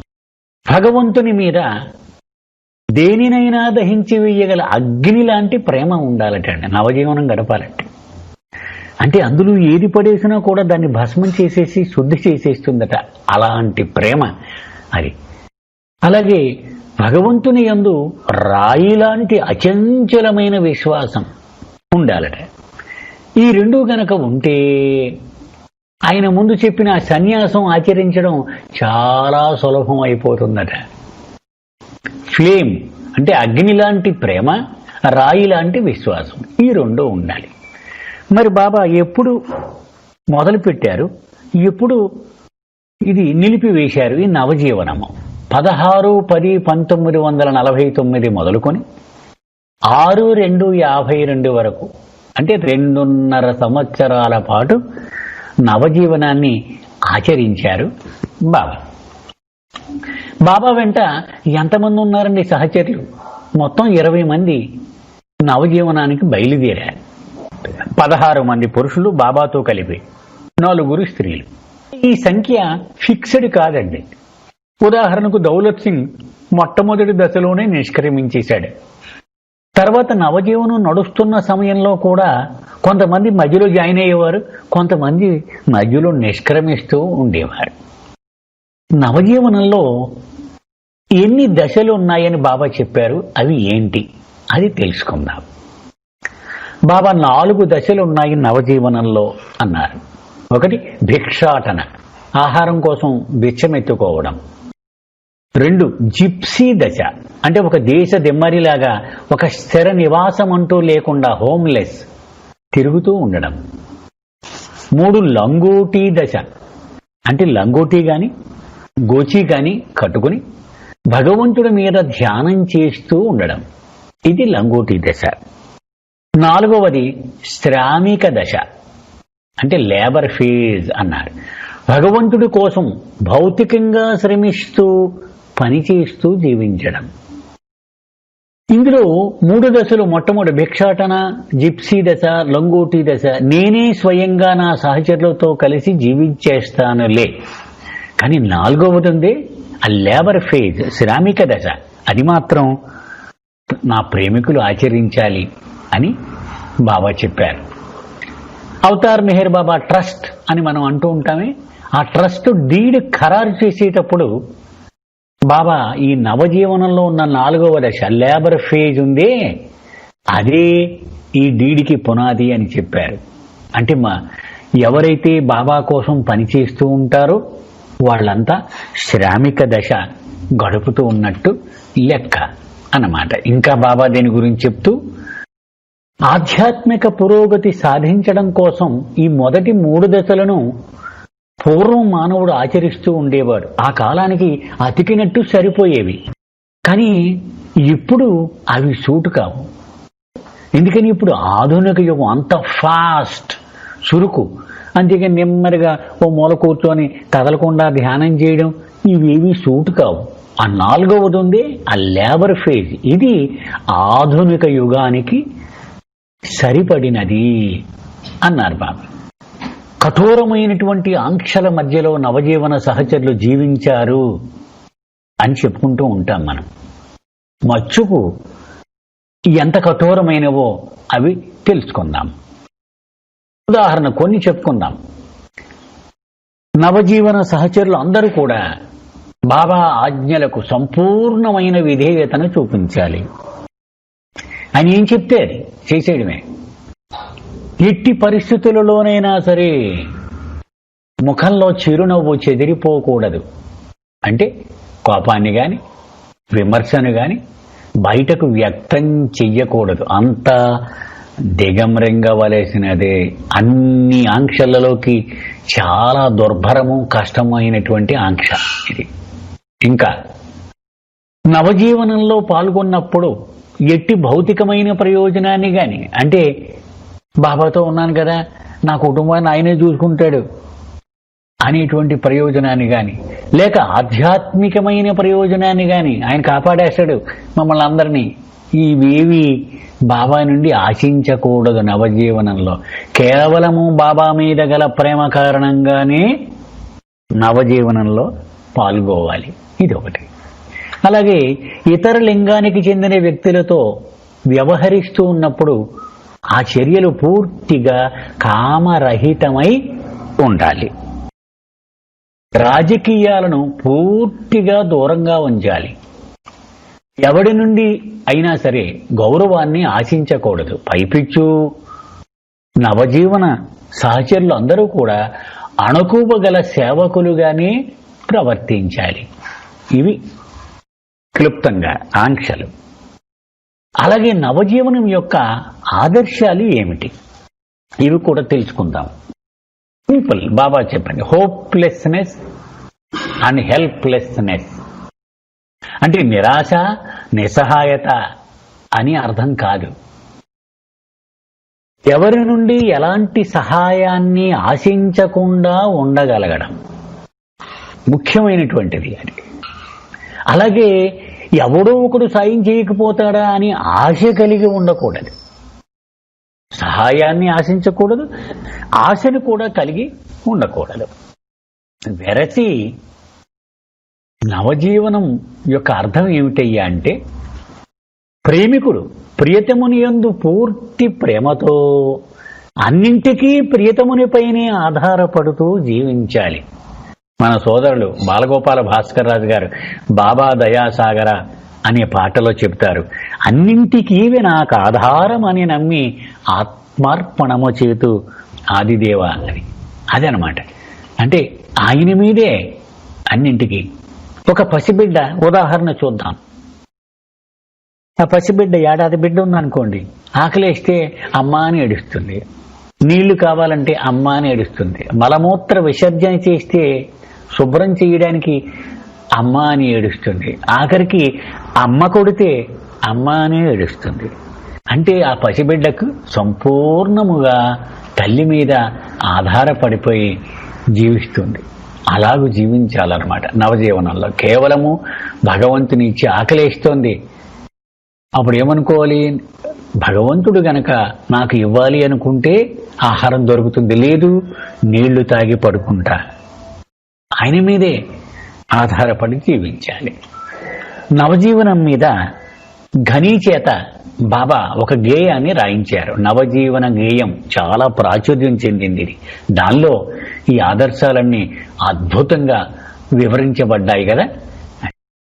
నవజీవనంలో బాబా ముఖ్యమైన ప్రదేశాలు ఏమేమి సందర్శించారు క్లుప్తంగా. మొట్టమొదటిగా మెహరాబాద్ నుంచి బయలుదేరి బెల్గాం చేరుకున్నారు. అక్కడ శిక్షణ శిబిరాన్ని నడిపారు. అక్కడ జరిగిందే డాక్టర్ దౌలత్ సింగ్ సంఘటన. అయితే బాబా ప్రేమిక ప్రపంచంలో చాలా ప్రాచుర్యం చెందినటువంటి సంఘటనల్లో ఇది ఒకటి. అంచేత మనం సమయాభావం వల్ల దానిలోకి వెళ్ళొద్దు. బెల్గాం నుంచి బయలుదేరి బెనారస్ వెళ్లారు. అక్కడ సుమారు 16 రోజులు ఉన్నారు. అక్కడ ఉన్న రోజుల్లో డాక్టర్ నాద్, డాక్టర్ ఖరీ ఇద్దరు అపురూపమైనటువంటి మానవులు వాళ్ళు. ఎందుకని, బాహ్యంగా బాబా కోరేటువంటి అసమంజసమైన అన్రీజనబుల్ ఆ డిమాండ్స్ అన్నింటినీ కూడా ఓర్పుతో అణకువతో ఒక్క ఫిర్యాదు కూడా చేయకుండా వాళ్ళిద్దరూ డాక్టర్లు సమకూర్చి పెట్టారు. వాళ్ళ ఆహారం అన్నారు, గుర్రాలు అన్నారు, గాడిదలు అన్నారు, ఒంటిలు అన్నారు, ఎద్దులు అన్నారు, ఆవులు అన్నారు, అన్నీ పైపిచ్చు. దీనికి మేము డబ్బు ఇవ్వలేం కానీ మా మాసిన బట్టలు ఇస్తాం, తీసుకోవాలన్నారు. అలాగే పరమానందంగా తీసుకున్నారు వాళ్ళు. అక్కడి నుంచి బయలుదేరి బెనారస్ నుంచి సారనాథ్ వెళ్ళారు బాబా. అక్కడ 12 రోజులు ఉన్నారు. ఆ సారనాథ్లో బాబా మకాం ఉంటూ ఉన్నప్పుడే సంత్ మాలి ఠాకూర్నే సబ్ కుచ్ దియా అనేటువంటి అద్భుతమైన కథ మనందరికీ తెలిసిందే. అక్కడే జరిగింది. సారనాథ్ నుంచి బయలుదేరి డెహ్రాడూన్ వెళ్ళారు. అయితే బాబా ఇక్కడ ఉన్న రోజుల్లోనే, అంటే ముందు బెల్గాములో ఉన్న రోజుల్లోనే డెహ్రాడూన్కి దగ్గరలో ఏదైనా ఒక ప్రశాంతమైనటువంటి గ్రామ వాతావరణంలో నాకు కొంత జాగా కొని పెట్టమని తన శిష్యుల్ని పంపించారు. ఆ ప్రాంతము మంజరీ మాఫీ అన్నారు. అది మెహర్ మాఫీగా తర్వాత రోజుల్లో ప్రసిద్ధి చెందింది. అంచేత ఆ మంజరీ మాఫీలో ఏర్పాట్లు చేయడానికి కొంత సమయం అవసరమైనందువల్ల డెహ్రాడూన్లో ముందుగా 1 నెల రోజులు ఉన్నారు. తర్వాత మంజరీ మాఫీకి వెళ్ళిపోయారు. అక్కడ 6 నెలలు ఉన్నారు బాబా. అక్కడ ఉన్న రోజుల్లోనే హరిద్వార్ వెళ్ళి కుంభమేళాలో తీవ్రమైనటువంటి శారీరక శ్రమతో కూడిన కార్యక్రమాన్ని చేపట్టారు బాబా. సుమారు 10,000 మందికి పాదాభివందనం చేశారు. దొంగ సాధువులు, మంచి సాధువులు, అన్ని రకాల వాళ్ళు, అందరికీ 10,000 మందికి. బాబా మంజరీ మాఫీలో ఉన్న రోజుల్లోనే ఏడాదైంది అప్పటికి నవజీవనానికి బయలుదేరి వచ్చి. 16/10/1950 నాడు మహాబలేశ్వర్, మహారాష్ట్రంలోని మహాబలేశ్వర్కి వచ్చి ఒక్కరోజు తన పాత జీవితానికి సంబంధించిన ప్రేమికులతో సమావేశాన్ని నిర్వహించారు బాబా. మెహర్ మాఫీలో 6 నెలలు ఉన్న తర్వాత బాబా ఢిల్లీ వెళ్ళారు. వ్యాపారం చేద్దామన్నారు. నేతి వ్యాపారం చేశారు. కానీ దాన్ని 100% నిజాయితీగా చేయాలన్నారు. 100% నిజాయితీ చేసి నష్టం వచ్చింది, ఎత్తేశారు అది. అక్కడి నుంచి హైదరాబాద్ చేరుకుని మనోనాష్ ఆ కార్యక్రమాన్ని చేపట్టారు. అక్కడ మనోనాష్ గుహలో హైదరాబాదులో 10 రోజుల పాటు ఏకాంతవాసాన్ని గడిపారు బాబా. అయితే ఇక్కడ క్లుప్తంగా ఈ మనోనాష్ గురించి కొన్ని మాటలు చెప్పుకుందాం. బాబా చెప్పిన ప్రకారము మనల్ని ఈ మాయకు కట్టి పడేసేది మన మనస్సే. అసలు ఒరిజినల్గా దీన్ని ఒక ప్రయోజనాన్ని ఆశించి మానవుడికి ఇవ్వబడింది. కానీ ఆ ప్రయోజనం నెరవేరిపోయిన తర్వాత కూడా ఆ మనస్సు వాడిని విడిచిపెట్టకుండా సతాయిస్తూ ఉంటుంది. అందుచేత దానిని వదిలించడమే అసలు కావలసినటువంటి విషయము. దీనినే మనోనాష్ అన్నారు బాబా. దీనికి వివరిస్తూ బాబా ఉదాహరణ చెప్పారు. కోడిగుడ్డులో కోడి పిల్ల పిండము చాలా సున్నితంగా ఉంటుంది. దానిని రక్షించడానికి పైన బలంగా ఉన్నటువంటి ఆ గొల్ల, ఆ కోడిగుడ్డు గొల్ల ఉంటుంది కదండి. అయితే లోపల కోడిపిల్ల పూర్తిగా పెరిగిన తర్వాత ఆ గొల్ల దానికి అది పగిలిపోయి ఆ కోడిపిల్ల బయటకు రావడానికి సహాయం చెయ్యాలి. కానీ కోడిపిల్ల పూర్తిగా ఎదిగిన తర్వాత ఆ గొల్ల పగలకుండా ఉండిపోతే అది కోడిపిల్లకు అనర్థాన్ని తెచ్చిపెడుతుంది. అలాగే ఆ మనసు మానవదేహం రాగానే చైతన్యం పూర్తవడానికి అది దోహదపడింది. అలాగే స్థూలదేహము, సూక్ష్మదేహము, మానసిక దేహము పూర్తిగా అభివృద్ధి చెందడానికి కూడా అది దోహదపడింది. అక్కడ వదిలిపెడితే హాయిగా ఉండు. నేను భగవంతుణ్ణి అనేసి ఉండేవాడు మానవుడు తొలి మానవ రూపంలోనే. కానీ ఆ మనసు వదలలేదు. అందుచేత విశ్వవ్యాపకముగా ఈ మనస్సును వదిలించడానికి అవతార పురుషుడైన బాబా ఆయన మనోనాష్ కార్యక్రమాన్ని హైదరాబాదులో చేపట్టారు. తర్వాత హైదరాబాద్ నుంచి కాలినడకన బయలుదేరి మెహరాజాద్ చేరుకున్నారు. అక్కడ నేరుగా ఏకాంతవాస పర్వతం, సెక్లూషన్ హిల్, టెంబీ హిల్ అంటాం కదండి, అక్కడ సుమారు 1 రోజుల పాటు ఏకాంతవాసం గడిపి కొండ దిగివచ్చి 31/1/1952 నాడు ఇరిచిని పిలిచి ధుని వెలిగించమన్నారు. అంటే గొయ్యి తీసి అందులో వెలిగించమన్నారు. ముందుగానే ఒక కాగితం మీద ఇరిచితో ఇలా రాయించారు బాబా. ఆ కాగితాన్ని తెమ్మన్నారు. ఆ కాగితాన్ని ధుని మంటలో వేసి మండించారు. దాని మీద ఏమి రాశారంటే, ప్రపంచవ్యాప్తముగా మతాలన్నింటిలోనూ ఆచరింపబడుతున్న కర్మకాండాలను ఇరుగు ఇప్పుడు ఈ అగ్నిలో దహించి వేస్తూ ఉన్నాను అని చెప్పారు బాబా. 6/2/52 నాడు నవజీవనం అధికారికంగా ముగిసింది అని బాబా ప్రకటన చేశారు. అయితే మన మనస్సుల్లో ఒక ప్రశ్న ఉదయిస్తుంది. బాబాయే గడపాలా నవజీవనం? మనకేం సంబంధం లేదా? లేక మనలో ఎవడైనా కూడా నవజీవనం గడపవచ్చా? మరి బాబా నవజీవనం నుండి బయటకు వచ్చేసిన తర్వాత ఇక నవజీవనం శాశ్వతంగా ముగిసిపోయిందా? ఈ ప్రశ్న మన మనసుల్లో వస్తుంది.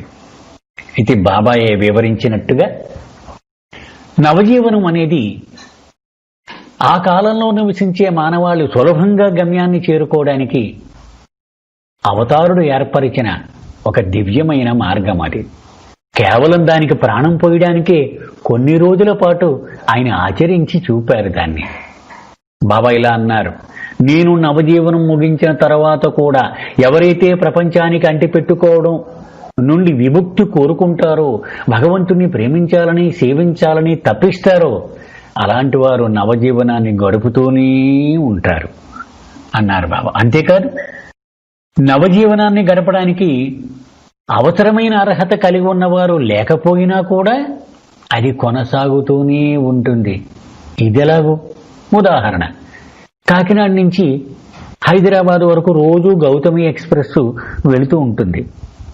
ఒకరోజు ఎవరు ఆ బండి ఎక్కకపోయినా అది వెళుతూనే ఉంటుంది. అది అర్హత కలిగి, అంటే టికెట్ కొనుక్కోగలిగిన అర్హత ఉన్నవాళ్ళు మాత్రం అది ఎక్కుతూ ఉంటారు. చివరిగా ఈ నవజీవనం మనకు నేర్పేటువంటి ఆదర్శం ఏమిటి? ఏమిటి నేర్చుకోవాలి నేను నవజీవనం నుంచి?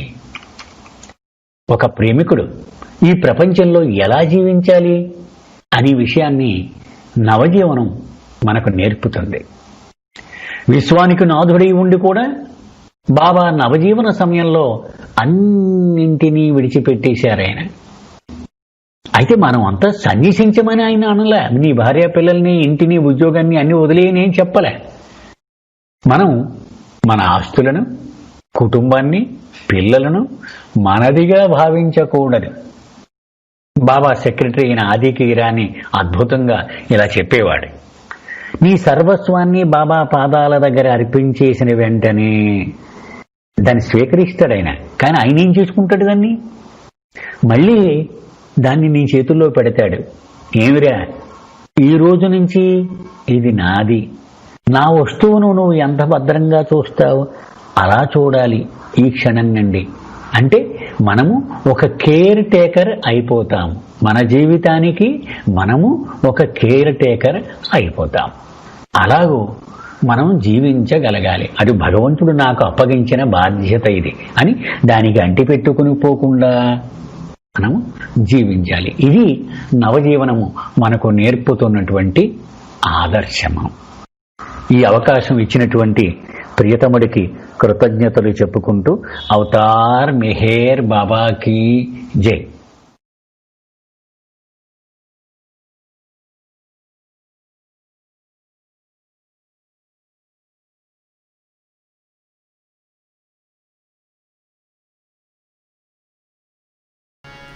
अवतार मेहर बाबा की जय, अवतार मेहर बाबा की जय, अवतार मेहर बाबा की जय, अवतार मेहर बाबा की जय, अवतार मेहर बाबा की जय, अवतार मेहर बाबा की जय, अवतार मेहर बाबा की जय,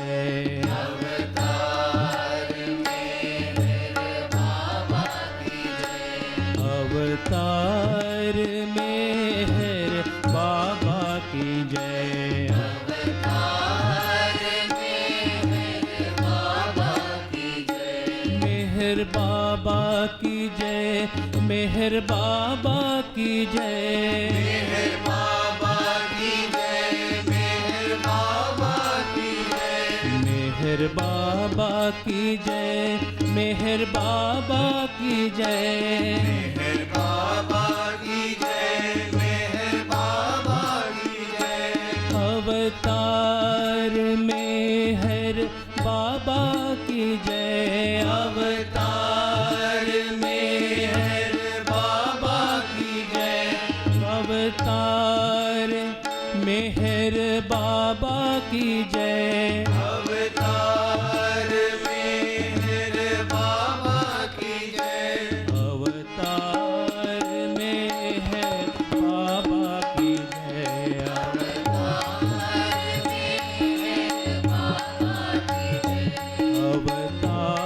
अवतार मेहर बाबा की जय, अवतार मेहर बाबा की जय, मेहर बाबा की जय, मेहर बाबा की जय, मेहर बाबा की जय, मेहर बाबा की जय, अवतार मेहर बाबा की जय, अवतार मेहर बाबा की जय, अवतार मेहर बाबा की जय,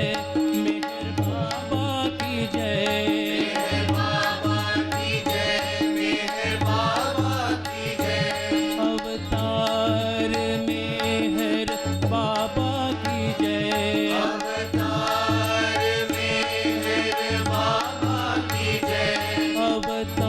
अवतार मेहर बाबा की जय,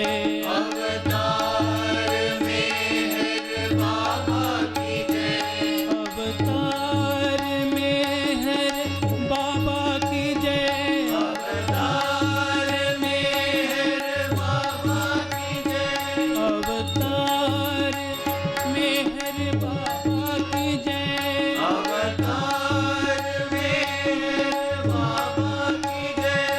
अवतार मेहर बाबा की जय, अवतार मेहर बाबा की जय, अवतार मेहर बाबा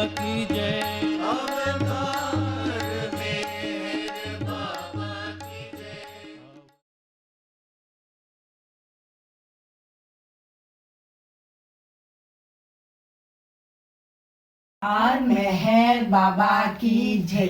अवतार मेहर बाबा की जय। अवतार मेहर बाबा की जय।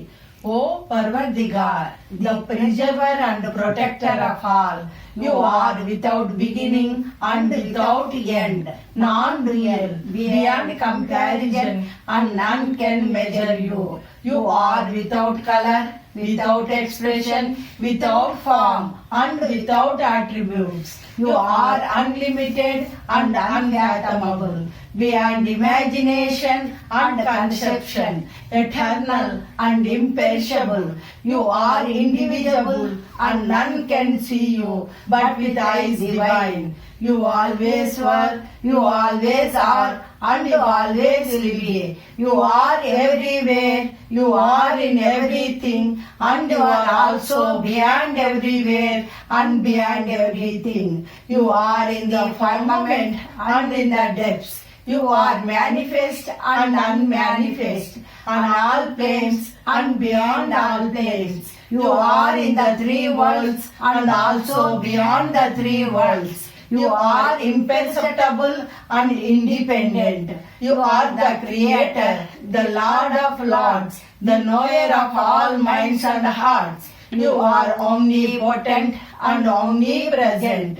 You are knowledge infinite, power infinite, and bliss infinite. You are the ocean of knowledge, all-knowing, infinitely knowing, the knower of the past, the present, and the future, and your knowledge itself.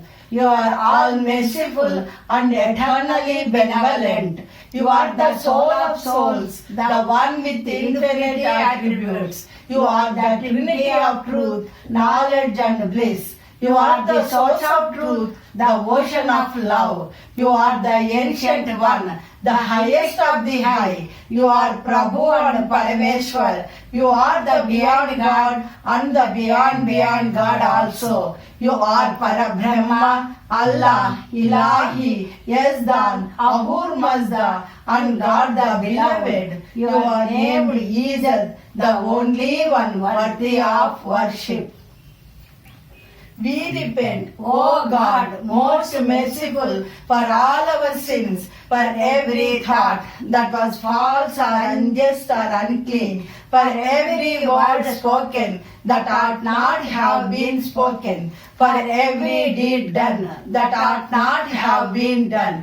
We repent for every deed and word and thought inspired by selfishness, and for every deed and word and thought inspired by hatred. We repent most especially for every lustful thought and every lustful action, for every lie, for all hypocrisy, for every promise given but not fulfilled, and for all slander and backbiting.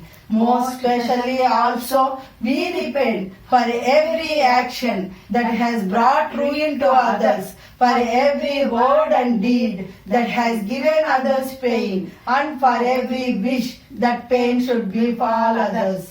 In your unbounded mercy, we ask you to forgive us, O God, for all these sins committed by us, and to forgive us for our constant failures to think and speak and act according to your will. Amen. Beloved God, help us all to love you more and more and more and more and still yet more till we become worthy of union with you, and help us all to hold fast to Baba's Daman till the very end. Avatar Meher Baba ki Jai. Avatar Meher Baba ki Jai. Beloved Avatar Meher Baba ki Jai. Jai.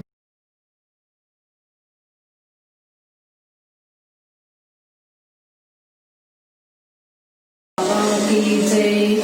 अवतार मेहर बाबा की जय। अवतार मेहर बाबा की जय। देवादिदेवा प्रेम स्वभावा प्रभो मेहर बाबा प्रियतमा मन सुहारति दे।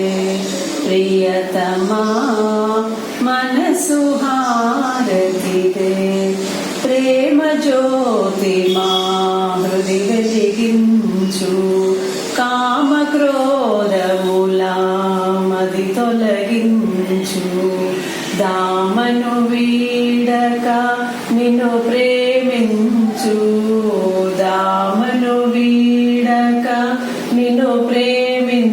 హారతించు మము కరుణించవయ్యా ప్రియతమా మనసు హారతిదే ప్రియతమా మనసు హారతిదే నీ దివ్య నామమే మదిని స్మరించు నీ దివ్య రూపమే హృది తిలకించు నీ దివ్య పదములే ఆరాధించు నీ దివ్య పదములే ఆరాధించు మము కరుణించవయ్యా ప్రియతమా మనసు హారతిదే ప్రియతమా మనసు హారతిదే అహంకారము హారతి కాగా ఇహమే పరమై ప్రకాశింపగా పాహి శరణు సాయుజ్యము పొందగా పాహి శరణు సాయుజ్యము పొందగా మము కరుణించవయ్యా ప్రియతమా మనసు హారతిదే ప్రియతమా మనసు హారతిదే దేవాదిదేవా ప్రేమ స్వభావా ప్రభో మెహరు బాబా ప్రియతమా మనసు హారతిదే ప్రియతమా మనసు హారతిదే అవతార్ మెహర్